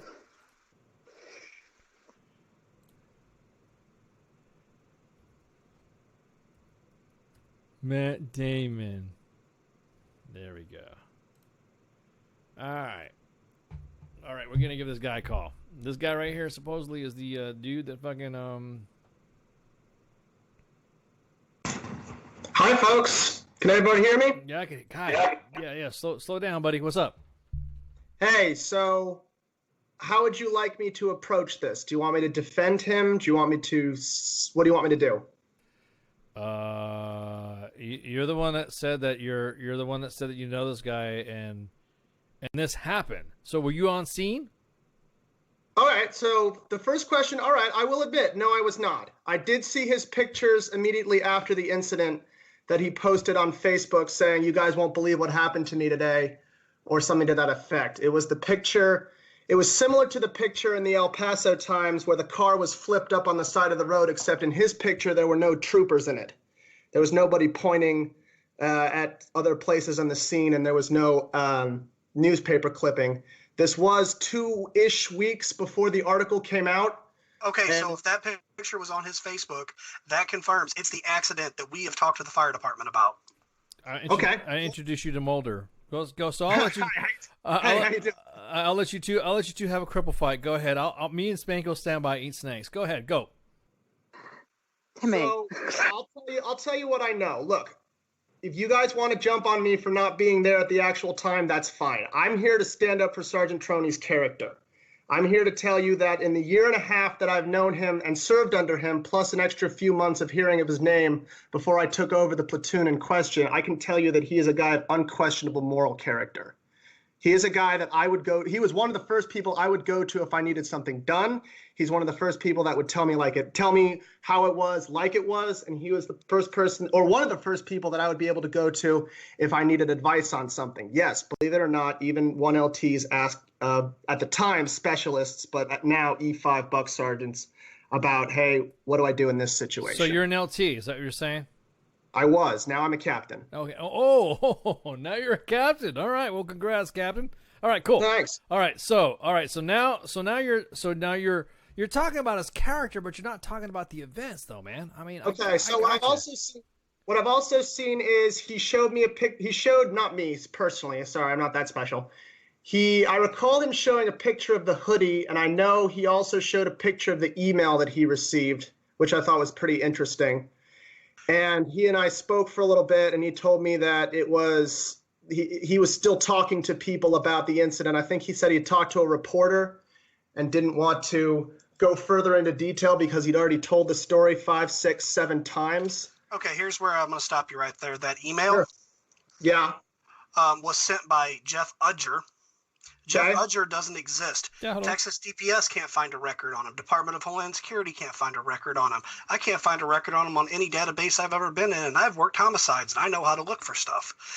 There was no car accident. There was no car accident in the state of Texas at any time, at any point, even back to when cars were first invented, with the name Jeff Udger involved.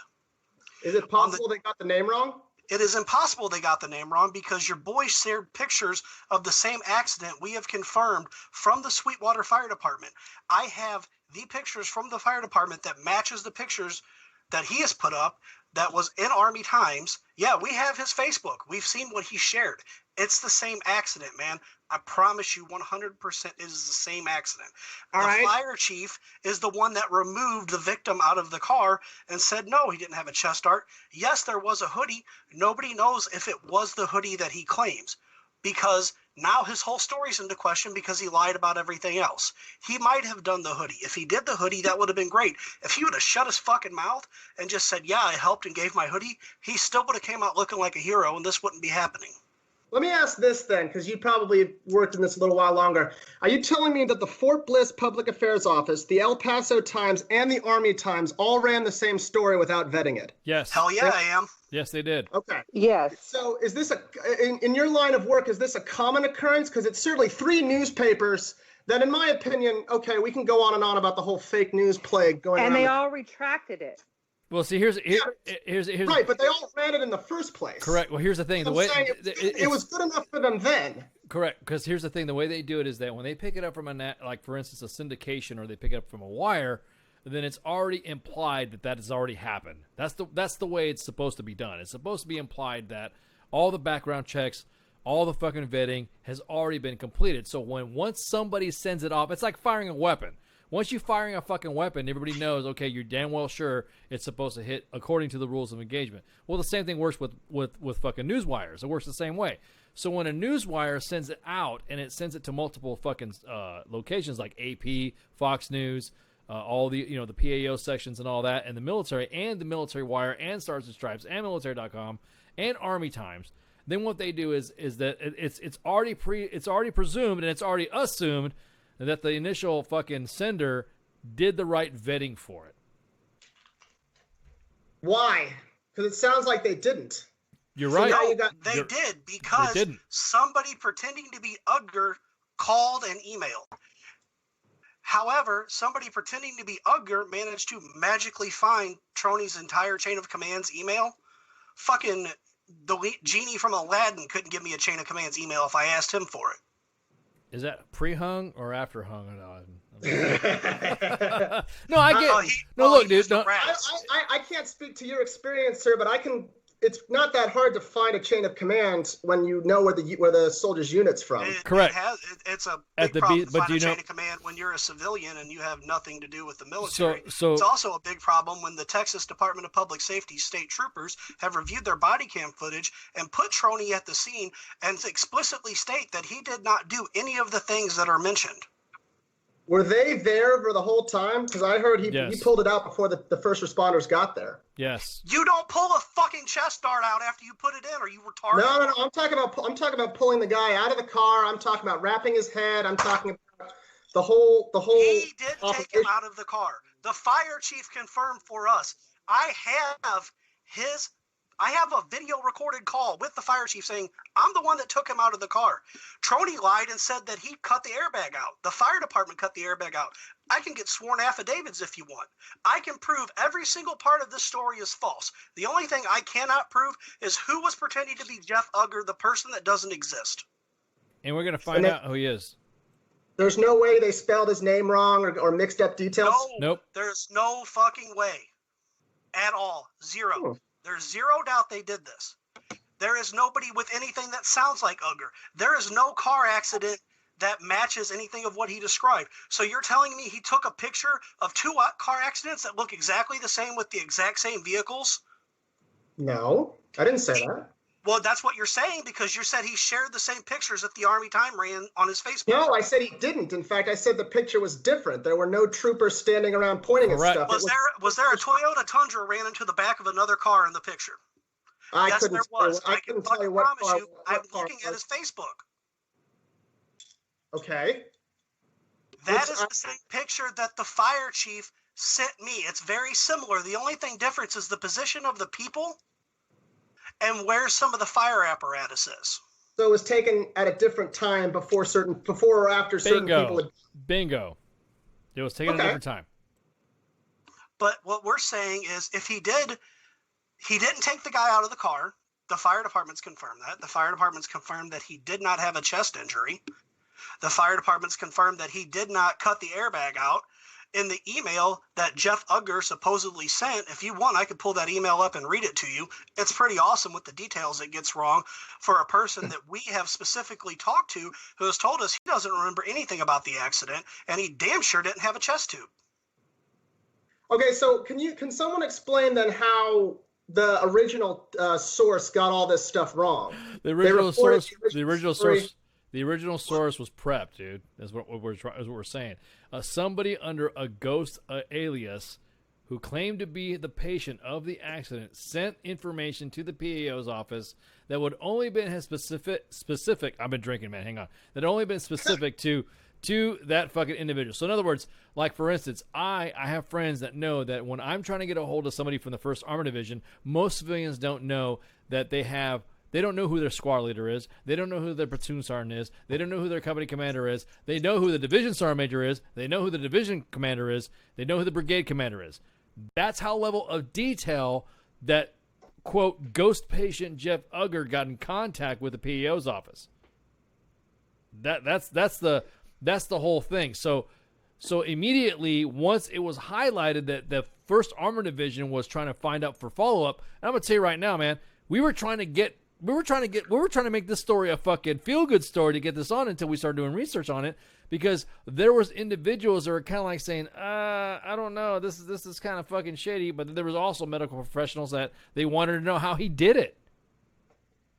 They wanted to know how he fucking pulled it off, because there was also changes in doctrine that could happen if this kid did something that was wazoo that we don't fucking know. You know what I mean?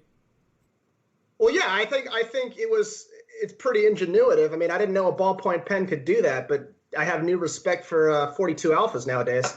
Well, here's a fun fact: a ballpoint pen isn't going to do that. Yeah, I was about to say, no way, dude. No chance for fucking hell. Hey, I will say this, because when you guys Facebooked me, I was prompted to come on and defend my soldier. And I will admit, you guys probably have more access to information than I do. But I will say that it's kind of highly unusual for a soldier that I've known to be of upstanding moral character for 2 years come up with a whopper of this kind of a national whopper of a story. I mean, he didn't make it a national whopper. He tried to make himself look a little bit good at the company level or at the whatever base level, and it blew the fuck up. And then once the snowball started rolling, he couldn't stop it. Do you see what I'm saying? So it's possible there's detail. So it's possible that people have pulled details that he did. No, there's not possible, because he's been on tape. He's been interviewed and said, I did this. I had a pen. Some people don't know what they need in their life, and I had a pen and he needed a pen. He fucking said that in an interview. He's been recorded on video saying, yes, I stabbed him in the chest with a pen. So unless you're going to say all that video that news agencies have is faked, I'm sorry to tell you, your boy's a piece of shit. You knew him 2 years ago. He was cool. No, I've known him for 2 years. No, I've known him for 2 years. He's never been a piece of shit. I'm telling you, he lied it's about not whatever. It's kind of a difference, man. You don't have a. I mean, you guys who have ever served know that you don't have a soldier that's he's good, and then suddenly does something incredibly bad. You want to make a bet? Yes. Okay. Well, I've had. Hey, look. Yeah, this is totally different. This is totally different. Now, get me wrong. That's like saying that someone's been doing great for all their fucking lives, and then decide to kill their fucking wives or beat their kids one time, and all of a sudden their credibility is all of a sudden different. Hey, look. The thing is that the kid might have done something that he thought was going to do okay, or maybe he was trying to render help. We don't see. That's the thing. The NCO has not told anybody, and we don't even think he's even told anybody that fucking this may have been I kind of fucking embellished. He's not admitted to that at all. The 1st Armored Division, his command dude has already been we were doing parallel research along with his command as well. So it's not like you had a fucking Facebook group and a WTF Nation radio station just like talking out of our asses. We've also had the 1st Armored Division itself and do some research as well. Now, again, this was going to be a feel-good story. We were going to have him and the Division Sergeant Major come on. We were going to fucking have him come on until we had, we have to do research as a news organization and a media organization to ensure that we get the nation, to get you guys the good information. We want to make sure we're factual and stuff, because that helps us prep the story, that helps us prep the fucking what we got to put out. So once we started doing the research, there are just some things, man, you cannot fucking, this is kind of like off. Now, granted, he may have been a good dude with you. He may have been a good dude in the past. But this incident right here is totally fucking different. I'm just saying. So what happens if the investigation concludes that you were wrong? Well, it didn't, because the Texas DPS has already put out their investigation, that they've reviewed their body camera evidence. The fire department has their evidence. The patient. I didn't say it would happen. I said, what if it does? It's not going to, because we've literally locked this down. We have. I'm going to tell you. I'm just telling you, man. We have worked with other agencies in conjunction with this. Is what we're saying. We have worked with other. We have worked with 5 different agencies to include the command to get to this conclusion of what we posted. Which command? The whole first? Did you say the whole 1st Armored Division? The 1st Armored Division. And well, I tell you what, if you look at the chat right now, the 1st Armored Division is listening, and they're commenting as well. So I have not seen the chat, unfortunately. I'm off that. But look, hey, First Armored Iron Soldiers, man. I miss you guys, but Iron Soldiers. I honestly believe him until it's proven otherwise. I mean, you have a lot of evidence that I don't have, so tip of the hat to you on that. It's been proven otherwise. The command retracted their statement, saying it did not happen due to factual inaccuracies. That was put out by their public affairs. Okay. Well, I'm sorry that in that case, I'm sorry this happened. I can speak to this is not the soldier I had. So at the same time, Hey, some shit. I'll admit, guys, you guys, no, you haven't really changed my mind per se, but you have given me some interesting thoughts. I guess you don't really know a soldier. I still believe him until I hear otherwise, but hey. Well, some people still believe Brett Kavanaugh molested people, but that doesn't true. All right, that is dark, my friend, dark. Oh, come on, man, we're savage like that. So thanks for calling, man. Have a good night. Yep. All right, have a good one. Hey, Iron Soldiers, thanks for Summer Division for chopping in there, man. Oh, that's what I'm talking about. Oh, God. Makes me want to put my Iron Soldiers t-shirt on now. Iron Soldiers or Ironside, we serve with honor, we serve with pride. Anyways, I'm going to get another fucking drink. Oh, wait. That about made me want to punch through the wall.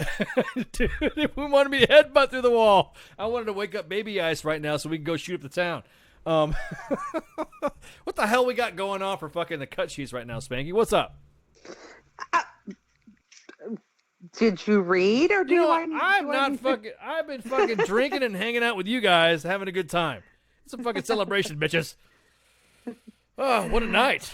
Holy crap, what a night. Let's see. All right, let's see. I got it. Would you like me to do this? Go for it. Bust out some sheets. All right, I'll do our guest. You can do our lineup. Okay. Coming up on Sunday, Team Old, those guys, they have Mike Spornmo, the CEO of Operation Backbone, coming up. Mike served his country honorably in the Navy during the Gulf War. After a powerlifting neck injury, his focus turned to creating a streamlined medical logistics pipeline for injured veterans and active duty soldiers around the world. Collaborating and partnering with the most advanced software and medical talent, the scope of operation now reaches over 120 hospitals with dedicated medical specialists in 33 states and building. And then on the 21st, Monday, we have Dan Thurs from Tactical Reviews. Dan, he was on the Monday edition a little over a year ago. He'll be back on the show to talk about how YouTube removed his channel.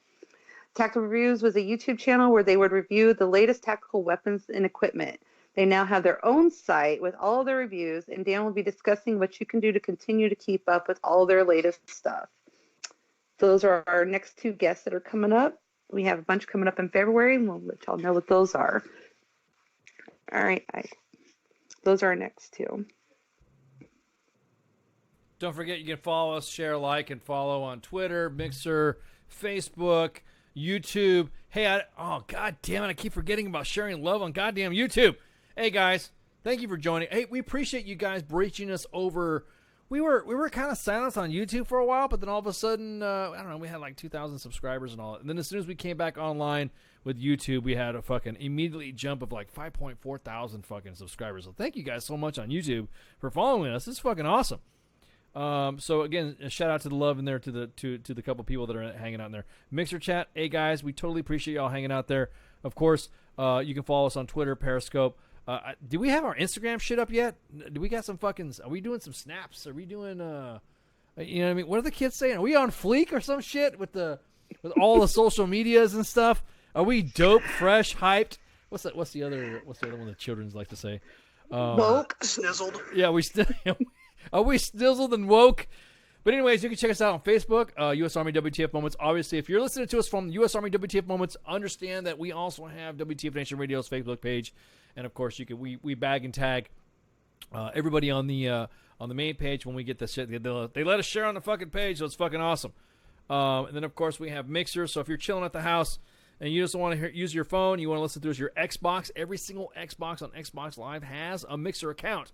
So you can jump on there and listen to us as a web show. Just like I said, go through the search bar, hit WTF Nation Radio, follow us on Twitter, share us on Twitter, retweet on Twitter. Man, what the fuck? Am I missing something? Guys, I feel like we're missing something. Shit. Like our show lineup? Well, today's SARN's time. Tomorrow we're kind of like chilling off. You got the SARN's coming today, so it's all active duty, Army Reserve, Army military news, just like you heard today. Good fucking show tonight. You all arguing and barking and I love it. Oh, this is fucking the dumpster fire could not have been grown no fucking larger than I could ever be proud of it growing tonight. It was fucking awesome. Tomorrow obviously is Friday. We have Friday Night Freedom's kind of off right now until Macy gets back from her Loa. No big deal. And then we have Saturday Night. We have Saturday Night Savagery that has been renamed to Tinfoil Times. Episode 5 is going to be on Saturday. So rock fucking on that shit. Always get with the Tinfoil Times so you get all the interesting dealios and stuff like that. I hosted Tinfoil Times last Saturday. It was pretty fun. Got into the nitnoid shit, talking shit about the Kennedys, all dead Kennedys. And all that. It's not just a punk band. Hey, Sweetwater Fire Department's listening in. We want to thank you guys very much. We totally appreciate you guys at the Sweetwater Fire Department and Texas DPS, Army Times, 1st Armored Division, Iron Soldiers, man. We appreciate you guys' support, and we worked collaboratively together. This is what it's all about. We're supposed to get the story straight. We're supposed to get the story out to the public. We're supposed to get it out to the nation. And you know what? We brought this up to you guys. We all sat down, had a fucking, had our fucking peace pipe session, and that's what it's supposed to be about. It's supposed to be about, because whether it be a good story or a bad story, we're supposed to come together to make sure that the story gets put out correctly. So again, thank you guys for listening. Sunday we have Team Old kicking it with Cause with him and Al. Monday editions with me and Flash. Me and Flash is like, Sexual Chocolate, get in the goddamn chat or get in the fucking Facebook page and say, hey, look, where's my damn prize? We have a chest full. We have a tactical chest full of prizes for you winning the fantasy football shit for WTF Nation Radio with all the other members of the staff, main page staff as well. So you want to get in that shit because you deserve it. And then Tuesday is I don't like saying it. It's Tuesday with Al for now because I don't like saying tied up because that's like tied up Al. Tied up. Hi. Don't ask, don't tell has been repealed. It's okay. Let us know. It's tied up with Al. I heard that's going to be the new PT belt replacement. Is they're going to play trance music and spin glow sticks while they run. Hello, it's tied up with Al, guys. It's fabulous. Anyway, sorry. I have a gay uncle, so I can say that shit. He's cool. Wednesdays are day off. We don't do shit on Wednesday. That's like our fucking weekend to decompress and chill out and play Xbox games with each other. You might catch us on Xbox Live. You never know. You might see one of us on Xbox Live fucking beating your ass on that fucking Rainbow Six or Grand Theft Auto or fucking PUBG or Fortnite. Thursday, of course, we're bringing it right back to you on SARN's time. Shit, dude. I don't fucking know what else we're gonna be fucking doing. We're gonna be. Ah, damn, dude. This is a good show. Fuck. I'm gonna get another drink. Woo woo. Thank you guys for 8. Mulder, thanks for joining us, man. That was fucking awesome. It was a great show. I'm glad I was on. I'm glad we could put some lies to bed and let the truth shine. Oh my God. It's just, dude. It was just fucking awesome. Spanky, always my gunner. I appreciate you coming on and manning the guns. Oh, you guys make me feel so great. I love it here. Fucking this makes me want to come to work every fucking day with dealing with you guys. So again, you're listening to SARN's Time. Me, Spanky, Mulder, and Flash to the beginning. So don't forget, WTF Nation Radio shots.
say that we're the best would be an under-exaggeration. Prepared for combat with an alien race to kick their asses right in the face. Space Force, Space Force, we'll saddle up our intergalactic horse and we'll ride into the sun, yes, into the sun, where we'll take the day by planting a flag right there at its source. Space Force.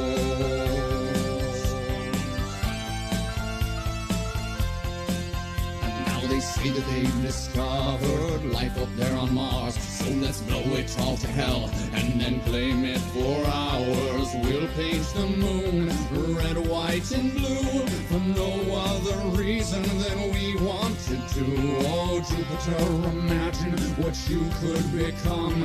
A stupid, pointless planet turned into a giant gun. And Russia, so sorry, have to burst your bubble. Be a good sport now, sit back, relax, and watch us through the hubble as we celebrate the greatness of the United Planet of America.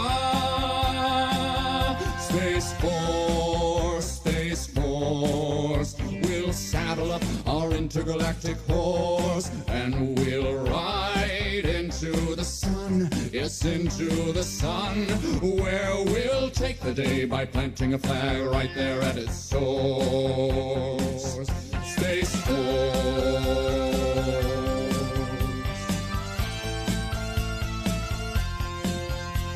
Now we'll go to infinity and beyond, beyond. You'll hear our manly voices singing Space Force strong.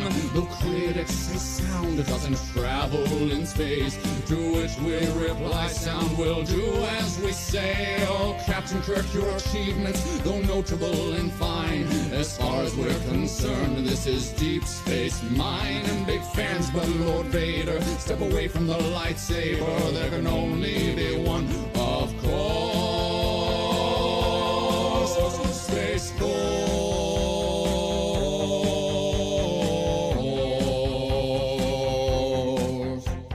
Ra-da-da-da-da-da, ra-da-da, ra-da-da, ra-da-da-da-da-da-da-dum-dum-dum-dum, ra-da-da-da-da-da, ra-da-da, ra-da-da, ra-da-da-da-da-da-dum-dum-dum-dum-dum-dum. Space Force, Space Force, we'll saddle up our intergalactic horse and we'll ride into the sun, yes, into the sun, where we'll take the day by planting a flag right there at its source. Space Force.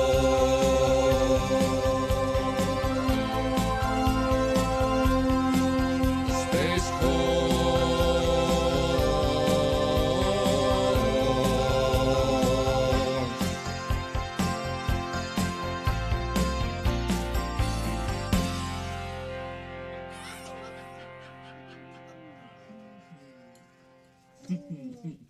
Good evening, boys and girls. This is Tim Kennedy. I'm a Special Forces sniper, a Ranger qualified Green Beret, a UFC fighter. Please listen to us and the shenanigans that we're going to say. We will insult you. There will be racial slurs. We will be sexist. We will offend you. But there will be magic and a unicorn will be raped. So enjoy the show. Thank you for listening on WTF Nation Radio.